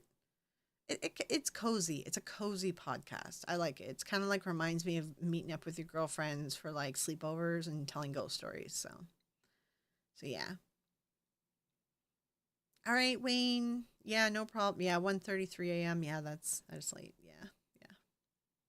Um, and now she has her own show. Yeah, exactly. That's the thing. Like people don't. A lot of people like don't realize the industry. You can work in a field in the industry to try to get your foot in the door to become famous, right? So yeah. But yeah, yeah. Those who are taking off, thank you guys too for stopping by the stream as well. How long have we been going for? Oh, okay. It's only been like an hour and a half. The Tyler Henry Mafias, Hollywood psychics don't like to share business. Yeah. Yeah, I've had some people comment on the Tyler Henry. Honestly, the angriest comments I've gotten for psychic stuff have been the Sylvia Brown. But those are like people that those are older people who have been like believers for a long time and they don't want to like at all question their belief system, right? So P.S. That wasn't a plug for Adam Blay, by the way. I just find his lectures fascinating, especially given his background in psychiatry. Yeah, I'll have to check him out. Yeah. Yeah, like that's if someone's like, this is a theory and this is where my theory comes from or whatever, like I like listening to that stuff. But when someone's like, this is true because I believe it's true, like that's where I get turned off. It's the people that try to like push, I guess, and like are so definitive about their beliefs that I'm like, okay, I'm not really interested. But if they're talking about theories and stuff that they're like not 100% able to prove, but they think are kind of cool, like I like listening to that stuff. Yeah. Yeah. A lot of TV ghost hunters were actors first. Yes. Yeah. A lot of them were. Yeah. The Boy George reading by Tyler was kind of hilarious. Yeah. Yeah. It was a funny one. Yeah. It is good. Like I have some other ones too. I think I recorded some other Tyler readings where I was kind of going over body language and stuff as well. So I mean that might be what I release on Saturday. So oh yeah, like I don't even know why they aired that Boy George reading. Maybe they had to actually because apparently a bunch of commenters were saying that Boy George's manager, Kat, not right now. Boy George's manager is on a reality TV show that's done by E, so they may have been forced to air it. But it did not look good for Tyler. No, my mom's cat is so fat. Do you guys see her behind me? I know, like, I've gained weight because of stress over the holidays and not holiday stress, just family stress. But, like, this cat, this cat is so fat. Oh my God. She's asking for food right now. It's like you can barely jump up on the bed. You guys don't know. There's stairs so she can get on the bed. She can't jump. So, and she barely makes it. There was a point with Tyler Henry and Boy George where Tyler Henry could no longer look him straight in the face. Yeah, they like lost eye contact with each other at a certain point there. I did notice that. Yeah. Every time I see him, I can only see Macaulay Culkin. Yeah, but like, you know what's a good movie? You should watch the movie Party Monster with Macaulay Culkin and Seth Green, is it? And it's the story of James St. James and it's a true crime movie. It's so good and it's super creepy. And if you were a teenager in the 90s at all, and if you were in like at all interested or involved in the rave scene, it's like you have to watch the movie. It's so good. If you like true crime, just watch it. It's so creepy. It's a really like that's the only movie I'd say like I like Macaulay Culkin in that movie. He's really good. He's really good at being a creep. He's real creepy. Yeah. Zach Bagans can be annoying at times, but he's the only one that has strange insights. Zach is gross. Ugh. He's creep. He's a total creep. Um he does look like Macaulay. Yeah, other people have posted in the comments saying he looks like Macaulay Culkin and he looks uncanny valley. And I was like, "Oh my god, he does." He actually does. I didn't I try to not agree to it in the comments because I'm like, I don't want to be like super mean, but I'm like, I see it now. Like a lot of people pointed out in comments. There's a comment thread about how he looks like Uncanny Valley. And I was like, yeah, that's what it is. That's what it's like he's so weird. Like something's off about him. That movie's iconic. Yeah, it's such a good movie. It's so good. She's looking almost as round as my rescue dog. Yeah. Yeah, he's starving when you got him. Yeah, that's the thing. She's technically a rescue cat. Like she was in like a bad home and that's why she kind of like overeats, but like she's so fat that I have to shave her back end, like her whole back, and like I have to clean her whole, everything because she's so fat she can't clean herself. And I'm like, "Mom, like this cat, like no." This is insane. It's not my cat, it's my mom's. But obviously I've been taking care of it. There's a documentary and a movie for Party Monster. Both are really worth it. Yeah, there's a documentary. Yeah, I remember watching both. Both are worth it. I'd watch the movie first because it's just very well done. And then watch the documentary after. I would definitely watch the movie first. Yeah. He can be annoying. Yeah, yeah. Spoiling animals, my super. Yeah, that's my mom's superpower. She makes fat cats. My mom makes the fattest cats. Like, um, yeah, Michael Alec. That was the guy's name, right? Yeah, yeah, yeah, yeah. That looks like Ali G. You know what else is a funny movie that's really good is Ali G. That's the only movie Sacha Baron Cohen. That's his character I like. That's the only character I like. The other characters he plays that he got famous for, I'm like they're stupid. Ali G is good. That's a good movie. And the original Ghost Adventures was a great comedy. Yeah, Ghost Adventures I treated like a comedy. And then there was like just some weird stuff that Zach said, like that I was kind of like, ew, that's really creepy. Like, oh, what's that clip that Beardo always plays? It's Zach hitting on that barista. Oh God, it's so creepy, so creepy. Um, Cat would kill me if I try to clean his bum. Yeah, surprisingly, she doesn't attack because she knows what's up. She's like, yeah, please, please fix my back end. And I'm just like, I don't want to do this, mom. Your cat is gross. But you got to do it.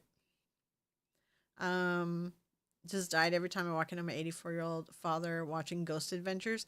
Yes, thing like I was watching it for the comedy. Like also, remember Ghost Hunters Taps? Like back in the day. What was that? Was that the early 2000s or was that 90s? I can't remember. You guys have to remind me. Um, I was into. There was like I don't know if you guys remember it well enough. I do. There was like a soap opera involved in it. Remember how like the one guy who was on the team, he was always getting into trouble or like losing equipment or breaking stuff. There's like a soap opera around him, and there was always like drama. It was reality TV before I think it was maybe it was around the time reality TV. I always hated reality TV, but I was into stuff like that. When it was subtle reality TV, it was like there was reality TV drama uh sprinkled around paranormal stuff, and I was like really into Ghost Hunters, the original. Yeah, like with Jason Hawes. So I can't remember the other guy's name. He was always getting in trouble by Jason, and there was always drama around him. And I was like, it's like what. When I was really young, I used to watch WWE or WWF or whatever. I might have dated myself a little there. Um, I used to watch the wrestling for the soap opera. I didn't care about the wrestling. I loved the over the top stupid soap opera crap. And that's why I watched Ghost Adventures was that. But then Zach said some like watching him pick up that barista and then also him talking about sleeping with a ghost and stuff like the way he said stuff, I'm like, oh, I'm not watching your show anymore. You're gross. Most Haunted was my favorite only because Derek Akora would get possessed every week. Yeah, Derek was so ridiculous. Yeah. That was a Brian too. Was it Brian? Yeah, I was like, I really enjoyed the I enjoyed the interpersonal drama, like reality show drama mixed in. So are you gonna be covering more well-known psychic memes? I am gonna be covering more. Yeah, like the another one, big hair, all the lies. Caputo. I am working on her. I do have a bit for her. And there's one that's TikTok famous that I'm gonna cover. Because there's an interesting story that involves a mentalist that I'm going to interview for it as well. Well, I'm going to ask him if I can interview him. He'll say yes because he already offered. So, um, that should be an interesting story. And then I'm going to do a general TikTok one and sort of the dangers of TikTok. Um, uh, I've got a list of psychics. Like it's also got to be kind of someone that's a little bit interesting because honestly, it's sort of the same thing over and over again when we look at psychic stuff. But I got to find like spins I can do on each video to make it entertaining for you guys. So, but the plan is one one psychic video and one Warren video a month, and then the rest of the month will be like other stuff kind of trickled in. Like that's sort of my plan for this year, right? Um where there might be like when I go to do Stevie's thing, which I'm hoping to do in February, we might do a couple weeks of Warren's because I want to cover Stevie's story and I might do that over a couple of videos to be honest. I missed a ton of chat. I'm sorry guys. Got to be honest, I actually love David Wells. He was a relief to Derek. Um, Earplugs were needed at times. There's one I used to watch. I can't think of her name. She had a show. She was college age at the time. Yeah, if you think of the name, like try to leave it for me. Oh, we have a really old community post with a bunch of names. Like I asked everyone a while, like when I did the Sylvia Brown video when it first released, I was like, "Hey, can you guys throw all the psychic names in this community post?" Because everyone was posting them in comments. There's so many comments on the Sylvia Brown video. I'm like, I can't keep track of all this. It's very confusing. Um, so I made a community post, and we have a lot of psychics on that list too. So, um, you've been warned. Yeah. Oh yeah, that might be interesting. Your makeup artist ghost hunting. Yvonne is hilarious. Oh, okay. Shauna, do you mean Katrina? Will you do a live stream where we just tell ghost stories? Yeah, I mean, well, that's the thing. Like, I want to know. So, like, you know how I have that form where you guys can like fill out and put like stories, your own personal stories or topics or whatever. Um, I want to take people have like been posting some of the personal ghost stories, so I want to kind of take some of those and rewrite it in like a story format so that I can do like a storytelling video. So like, something that you can put on a sleep tour or whatever.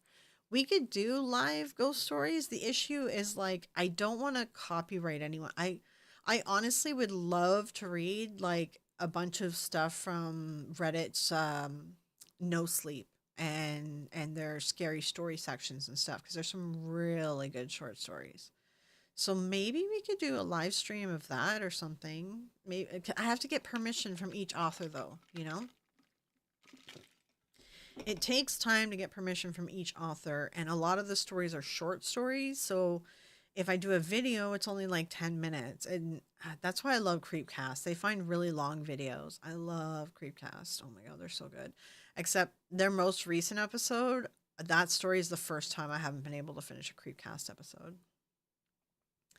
Um, she was on Paranormal State while in college. Monica the Medium. Oh, I've never heard of her. Why does every university have haunted buildings? Honestly, I think it depends on the university and like if something bad happened, I guess. Every university has had someone, pass away at it. I guarantee you, for sure. Monica 10 Kate. I actually really liked her, but it's been a while since. Talking about real ghost stories from us here in chat. I mean, it's kind of hard for you guys to tell ghost stories in chat because it's a limited text. So it would be kind of difficult to do in live chat. That's the only thing. Like, you guys, I think it only lets you type so many characters and then it cuts you off. So I don't think we'd be able to get the flow of a story. Like, it has to be, a story needs to be like pre-sent. You know what I mean? For the flow.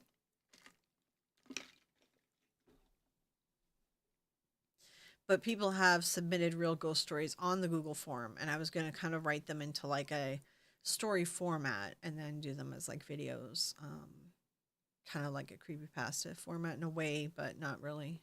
Yeah, I was thinking about doing something like that.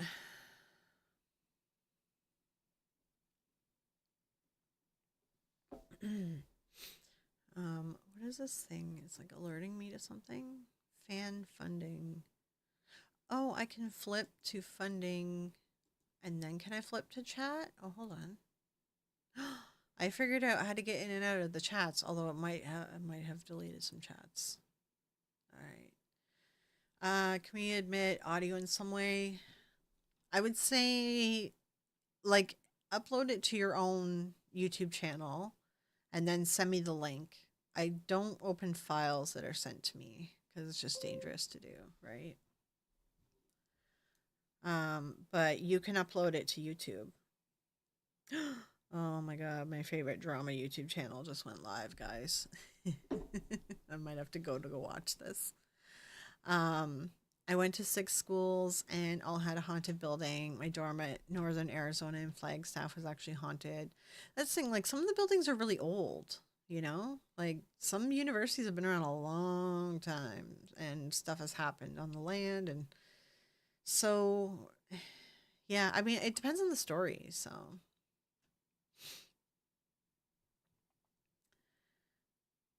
oh, you mean come on live and do? Yeah, that's really dangerous to do because there's YouTube terms of services and stuff that um I need to abide by as a partner and I don't want to have people come on live stream in case they say something that shouldn't be said on my channel. You know what I mean? Like it's something that people don't most live streamers don't do. Like you got to vet the people. You know what I mean? So that's the only thing. It's kind of like, yeah.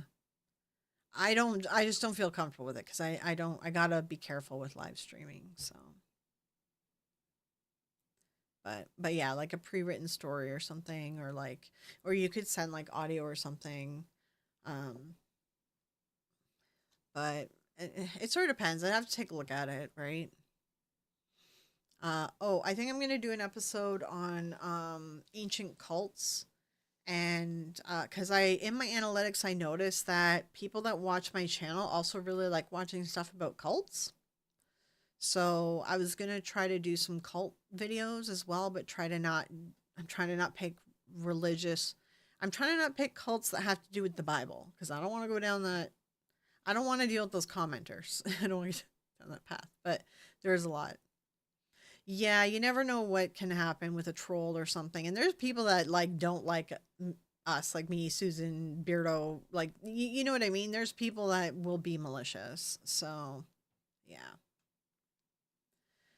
Martin Campbell dorms are so haunted. They wrote up in the alumni magazine. Let's say, I mean, it depends. Like, there's a lot of kids who can't cut it in school, and I can't say the word on YouTube, but you know what I mean. Like, there's some people that get like really overwhelmed with university, and it's known like a lot of campuses have that happen. Like, instead of the kids going home, they take a different path. If you know what I mean, you know. Your dorm was built to be a mental hospital, even had the doors still. That's interesting. That's interesting. God Patrol never works well. Yeah, yeah. Like I don't mind doing some cult things. I've looked up some ancient cults that are kind of cool. There's some ones from like Greek and Roman times and Egyptian times, and I wouldn't mind talking about Rosicrucian because I was raised Amoric Rosicrucian, so I wouldn't mind talking a little bit about that. But I don't want to go down the Crowley path because there's a topic I don't like discussing. So if there's someone that you guys ask for a lot and I don't cover them, it might be because it involves children and SUL natures, you know? So I don't like going down paths where it leads to that.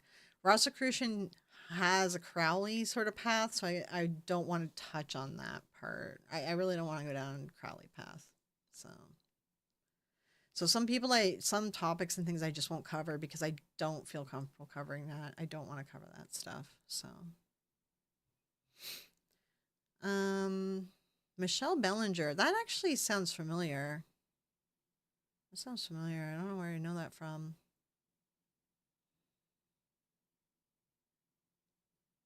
Hey Amber. Um yeah, like probably stop the stream here. I'll stop talking on that topic. Let's pick another topic that we end on, guys. I don't want that to be the last one that we talk about. What I just said, I don't like talking about that stuff. Give me something to end on. um there's some interesting like Greek cults. The Greek and Roman had a lot of very interesting cults. And like just really cool like gods and stuff that are lesser known. So I wanted to do some videos on that. And I don't mind covering some new agey cults. It sort of depends. She's on Paranormal Straight, blah blah blah. Paranormal State with Ryan Buell, Michelle Bellinger. I just know her from somewhere else because I don't even know who the hell Ryan is.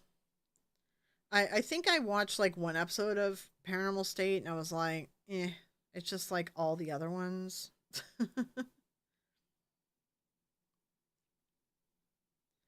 Yeah, she even looks familiar. I know her from something. I wonder where I know her from. IMDb.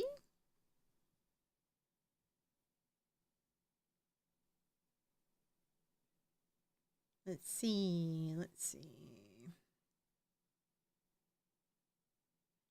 Portals to Hell. I watched an episode of that because I was curious. And Paranormal Lockdown, she was in too. I did watch a couple episodes.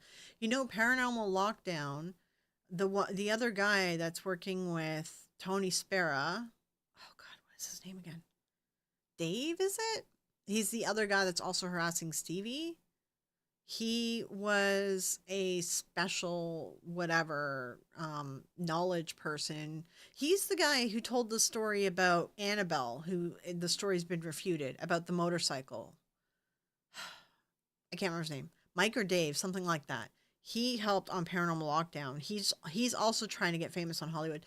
I'm gonna do a whole video on this where I'm gonna probably take apart a lot of what that little circle of boys are up to. Um, I'm just waiting for the day because, like, man, they're harassing Stevie. I'm like, oh, they haven't figured out, they haven't heard of me yet, but they're gonna hear me because I want to feature Stevie's story. So, upcoming producer on New Blood. A witch and her team travel from LA to the Midwest where they explore the world of modern day vampires. That sounds cool. Is this a scripted? Um it's reality TV. Okay, I was interested if this was going to be scripted. Here's the storyline. After meeting two modern day vampires, a curious witch is synchronistically, I'm saying that wrong, lured from bustling LA to the Midwest. With spell work, she conjures an investigative film crew to explore and document the mysterious world of vampirism and her own potential vampiric nature. And that has Michelle Bellinger in it. Now, here's the thing, it's listed as reality TV. How is this reality TV? What? As a scripted show, this sounds cool. I'd watch it. But you're saying this is reality TV? Guys, they're not even trying anymore to like at all seem real, are they? Oh man. Hey Amber, everyone should hear you late. Thank you. Damn autocorrect. Oh, I missed your thing I was reading. I'm sorry. Have I heard of Side Eye Guy? Yes. Go and check out Side Eye Guy. I actually found him first on the YouTube debunking community. He's the first debunker I found on YouTube because I thought he was hilarious. I love the jokes, but I'm Canadian and I love the British humor, man. Ooh, you know who's also funny British humor? The Spiffing Brit. I know he talks about YouTube stats and blah blah blah, but he's really funny. If you like British humor, he's hilarious. So sorry, late to the game. Yeah, we've been going for like 2 hours. I know I'm kind of like wrapping up. I'd watch a miniseries scripted. Yeah, this sounds cool. If it was like a scripted miniseries, this sounds cool. I like the story, but they're saying this is reality TV, which is making me. All right, let's all keep an eye out for this for when it releases. Yeah. You know, people have been asking me to do videos where I review like movies and TV or some crap. So maybe let's keep an eye out for when this releases. Maybe we could do a review video on this. Michelle Bellinger is her name. And Amber, what's her name? She quit Ghost Files recently. I don't know. Man, there's so many people. I don't watch a lot of these shows unless I just want to laugh at something. And honestly, it's kind of like I haven't watched a lot of them. Also, when the new when the new Conjuring movie comes out in 2025, I do want to watch that and then do like a review video on that. And do I want to figure out which story they're gonna do, because I might do another reality show, Vampires in America. Was there a reality show for that? See, I know there's people that think. Oh, I accidentally added that to my favorites. I know there's people that think they're vampires, and I do find that fascinating from a psychology aspect. I really do. Um, and I will watch stuff on that, but like only if they're like only if the host is like, hey, this is like this is in there, like the host isn't bought in. You know what I mean? Like I don't know how to explain it, but I like watching it from that analysis, but not if everyone's taking this seriously as a reality TV show. A Cindy Kaza. Yeah, I'm not sure. Different one, I guess. After a few years, she got real sick from medium work. Well, yeah, I think even just being around the industry can make someone really stressed out and sick. Yeah. Thank you for excellent podcasts. Like, share, subscribe. Yeah, everyone make sure that you like. It helps with the algorithm. I had all three Conjuring books signed by Andrea Perron. Never read them and got rid of them. I heard this is going to be tough when I do the Conjuring video because I don't want to read all her books because I have ADHD and I can't. I can't sit down and do this. But I've heard that every one of her books, she tells the story differently. Like she can't keep the story straight. And I want to analyze that. But I think the only way I'm going to be able to do that is by reading all her books. And I don't know if I can do it, guys.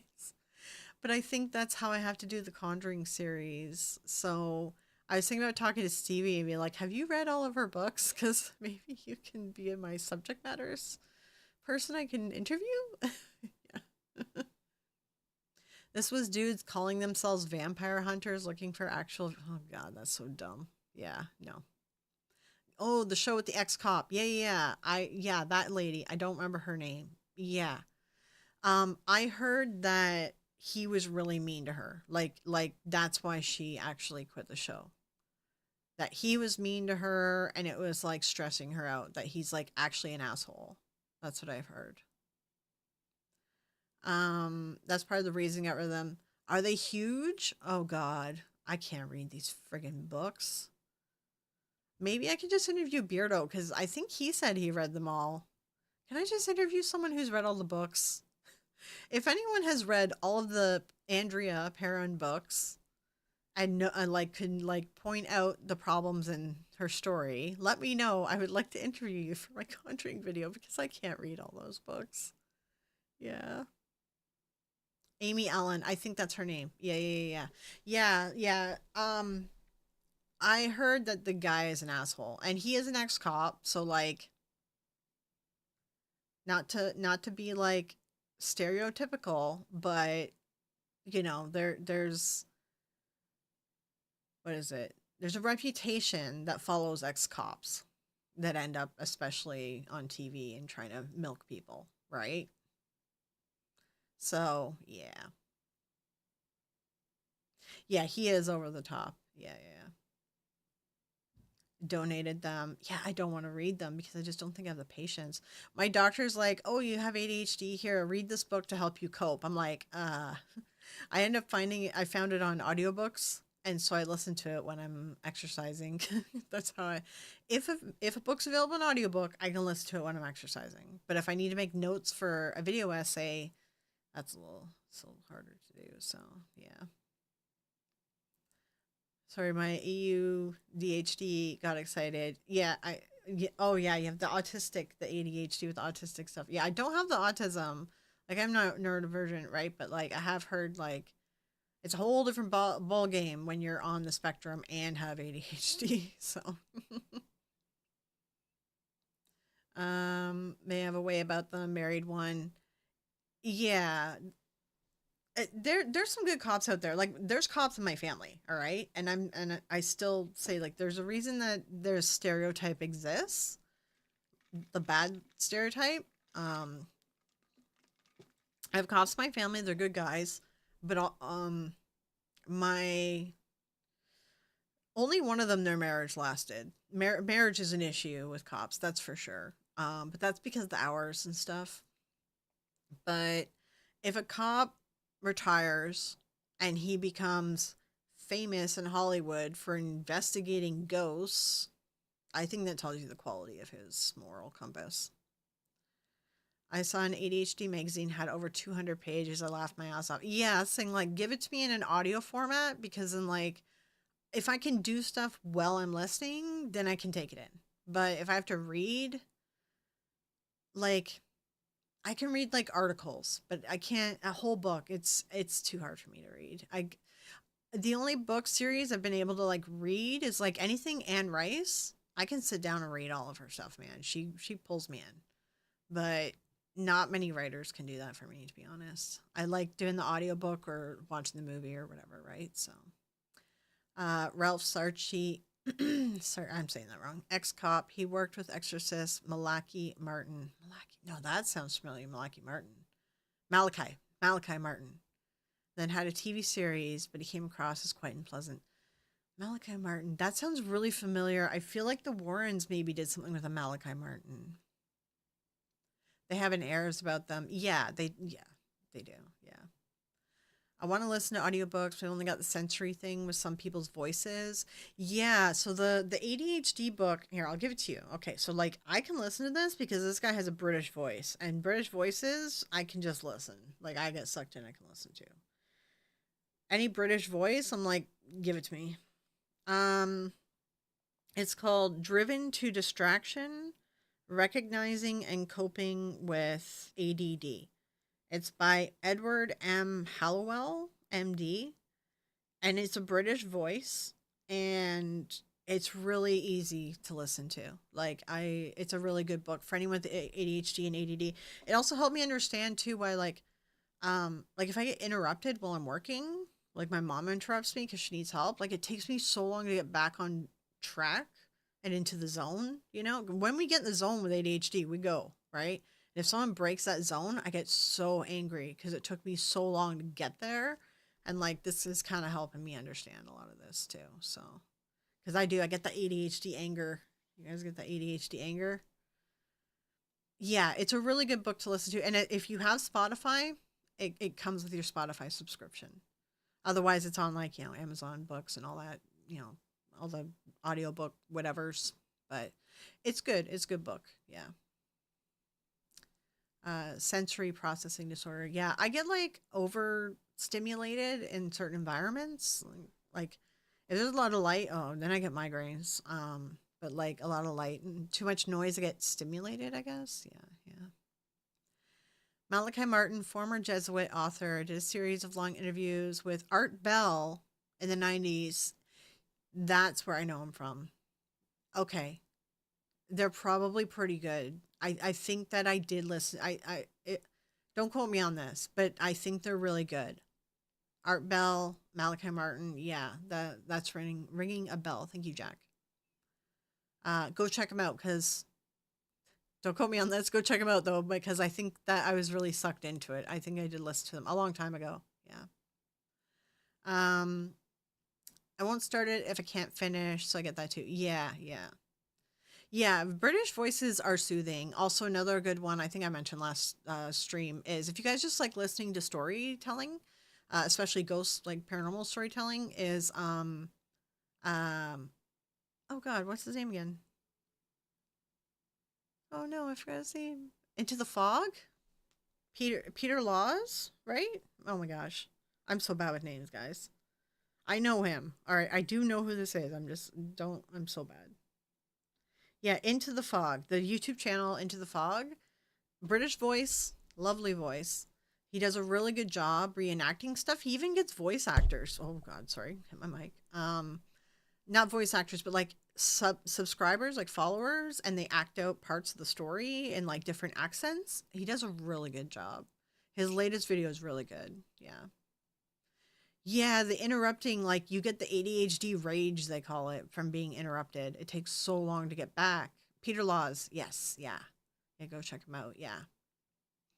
Coast to Coast, yeah, that's another good one. Yeah.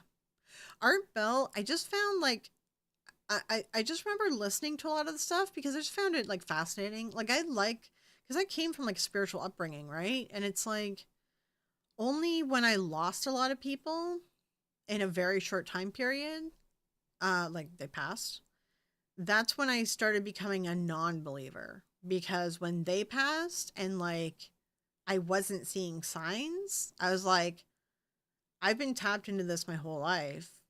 Why am I not, like, why? So is this even real? That's when I started questioning things. I would say it was in my 20s when a lot of them pass, and two of them pass very quickly and very traumatically. So, yeah.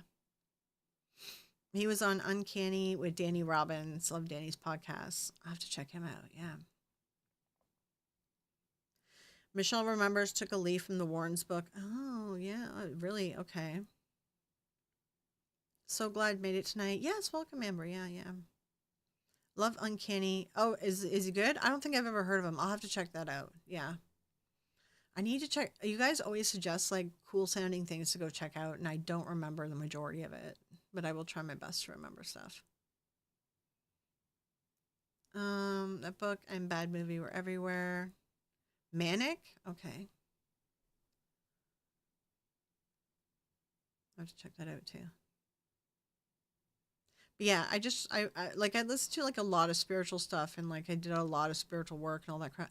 And like sometimes you see the comments of my psychic videos and they're like, "You're just jealous because you're not psychic." And I'm like, "Well, technically I am psychic, but I'm not because I don't really believe that it's what I thought it was my whole life. You know, like it's just like I don't know, man." And there are some of them are like, "Oh, you're just a non-believer," and I'm like, "Technically, I am a believer, but you haven't bothered to actually listen to my video." Which is why you're commenting this. That's why I always know when people don't actually watch the video. When my husband passed and I couldn't hear him, I kind of freaked out, started questioning. Yeah, exactly. I had a friend I did ghost hunting with. Like we were ghost hunters together, and she passed very quickly and suddenly, and nothing from her. I'm like, if I was going to hear from anyone, it was going to be her, and I heard nothing. And then I had someone pass who is like a sister to me. We were sisters to each other, and that was a very traumatic passing, and nothing from her. And I'm just like, and they both passed within 7 months of each other. And I'm just like, if I'm not like, what? This stuff is not true then, right? And that's why I started like questioning things. So, but I'm still a believer. Like, let's say I'm still partially a believer. I'm just very skeptical. Like, you had to be skeptical in ghost hunting. We followed the scientific method. We were actually following the scientific method. We weren't doing the dude bro shit from nowadays. Like, this is old school ghost hunting before it became popular on YouTube. So we were following the scientific method, and we didn't catch anything. There was like one EVP one time. Um, and that's it. So like I already was skeptical with that because I was following the scientific method, and then they passed, and I was like, I don't know. And then more and more, I'm like, you know what? No, I don't want to hear from them, because why would I want them to hang? Like, why would I want them to be stuck here watching everyone live their life for the rest of eternity? Like, no, they should move on. They should have, whatever they want to have, release. Had to learn to differentiate between intuition and just judging opinions. Yeah, that one's a tough one. I get like clouded with that with dating, especially. That's why I'm like, I'm taking a break from dating because that happens a lot. Battersea Poltergeist and The Witch Farm are so worth it. Yeah, Battersea Poltergeist, I think I did read or listen to or something. I know that one sounds familiar. He actually reads one of my emails in The Witch Farm. Oh, interesting. Okay. Breaking down a bit because I just couldn't understand why he wouldn't contact us. Yeah, that's what kind of happened to me too. And like I stopped. I didn't touch my tarot. I didn't do anything ghost. I quit all the ghost hunting groups. I didn't watch any paranormal stuff. I completely left the paranormal community for a long time.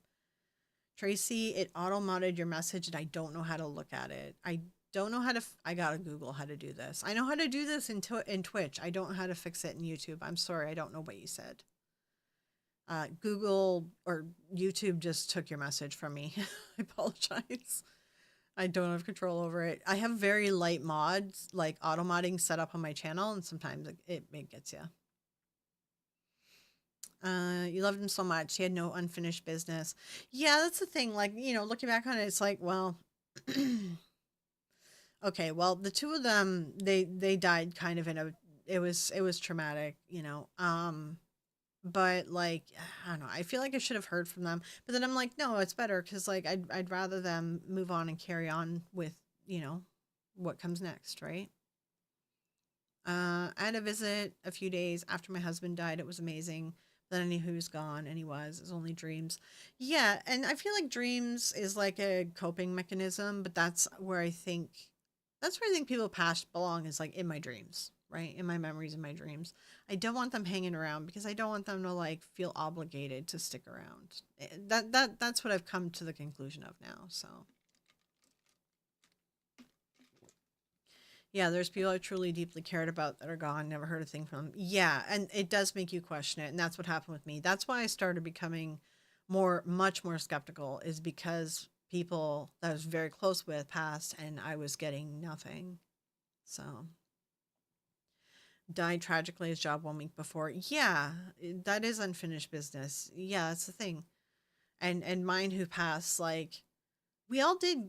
No, the one we didn't get to say goodbye. She said goodbye. We didn't get. It is a mess. It was a mess. Yeah. So yeah, it's tough because it's like that's pretty much it, right? That's why I started questioning it. And that's why I took a break from paranormal. And that's why some people are like, well, why didn't you make this video this many years ago? And I'm like, because I wasn't in the industry anymore. Like I left. I full on like removed myself from the paranormal industry for some time. And and then recently I started kind of doing tarot again, like, you know, which is just it's just something kind of I enjoy doing. I don't take it too seriously. And then I'm like, oh, let me check out these like ghost hunting shows now, because last time I watched ghost hunting was Taps. And then I started watching Ghost Adventures. I'm like, this thing's so stupid, but it's funny. So I kind of watched for the funnies. And then I started watching some YouTube stuff, and I was actually watching Amy's Crypt a lot. I do like Amy's Crypt. I was watching her a bunch. Then I watched some Sam and Colby. Oh, I watched Garrett. Garrett Watts. He is hilarious. And then he was like, I want to be like Sam and Colby. And I'm like, okay, let me check them out. And I'm like, okay, these guys are a little annoying. Um, and I watch Call Me Chris and Selena Spooky Boo. I just like the girls. They seem nice. I don't take their stuff too seriously, but then I started watching some Twin Paranormal, and I was like, wow, their devices go off all the time. Like, what's up with that, right?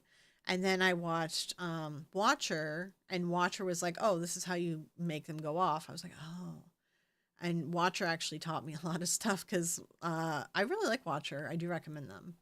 And then I found Side Eye Guy, and then Beardo, and then Mythos, and then Mr. Gray, and all that crap. So yeah.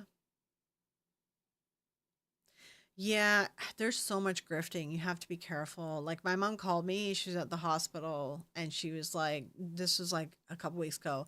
She's like, the bank just called and they said my card's frozen because of fraud. And I'm like, they don't have your new cell phone number. Like I put my number on everything because it's too, she doesn't even know how to text. Like she gets overwhelmed and confused, right? And I'm like, because I put two-factor authentication, I put my phone number because she can't handle a text. So I'm like, okay. And I'm like, no, I don't think your number's on the account because I put mine on for the authentication because you can't handle the texting, right? She gets like freaked out when she gets a text. And I like go online, I'm looking at it all, and I'm like, no, that's fraud. Like you got to be careful. I'm like, mom, yeah, if anyone calls you that stuff, just don't answer it, and don't like, don't give them any personal information. So, yeah, I love Watchers, Shane and Ryan. I do think that like for real ghost hunting stuff, if you want to watch real stuff, Shane and Ryan are good because Ryan like debunks a lot of stuff. Or is it Shane? No, wait, Shane? Oh God, I might have it backwards. The tall one. Garrett Watts is funny as hell. You should watch him. There's really nobody in my life that's interested in paranormal, metaphysical, etc. I'd love to go on at least one paranormal investigation sometime in my life, go somewhere haunted. Yeah, you should. Like, if you can, don't go by yourself, because it can be dangerous, right? To be by yourself, especially if you're going like in an abandoned place or something. Don't go in an abandoned place. That's illegal. But I used to do urban exploration and ghost hunting and do like historic like tours and stuff too. And what I used to do for like my ghost hunts when I was in charge of organizing one, I would hire a historian to come speak to us about the property before we went in to do the investigation. I love history stuff. I really do. I do want to get back to making some history videos on this channel. Um, yeah, that's where you got to find like sometimes you can find a group. That's what I did. I found a group like I think it's harder to do now. You'd probably have to search Facebook and stuff, but at the time it was meetup.com and I could find like some paranormal investigating groups there. But otherwise, you can sign up at famous like haunted places for the group stuff. There's like groups that go in and you pay for like a spot and just a bunch of strangers go together. It's a little bit more of a hectic like investigation thing, but it's a good like dipping your toes in it if you want to try that out. That is an option and it's cheaper to just do that as a group. You go in as like a group deal thing. So you just contact them and you're like, yeah, I want to buy a ticket for your group session. They just charge you for one person. So Ghost Asylum was an interesting one where they would create devices at the end to trap and drive spirits out. Really? I don't think I heard that one. Shane. Yeah, Shane's the skeptical one. Okay. And what makes it interesting isn't a bunch of fake crap, but Ryan and Shane's personality. Yeah, it's their personalities that make Watcher interesting. They're funny. Yeah, they're so funny. That's illegal, yeah. Technically it is. I'm not gonna endorse it, but I'm not gonna deny that I haven't done it. I'm starting to lose my voice, guys. Yeah, yeah. Go online because there are group things, but you got to find like a really popular place and they do a group thing where you can just be a drop in person. It's not as quiet and calm as like normal investigations, but it's still an experience. It's still fun. And then you won't be by yourself. I've been blessed since I was little with special gifts. Yeah. Um, High Five Creative. Oh, hey, High Five Creative. Old out of service prisons often have ghost box. Yes, yeah. You can even just do ghost box where they do like a history tour and they talk about ghost sightings and stuff. I do those all the time by myself. They're fun. They're a lot of fun. Amount of people are charging for ghost hunts makes me wish I. Oh yeah, they're so expensive now. Yeah, yeah. Crack me up. No legal advice here. Yeah. What's illegal? Don't go into abandoned places. It's illegal. It's technically breaking and entering.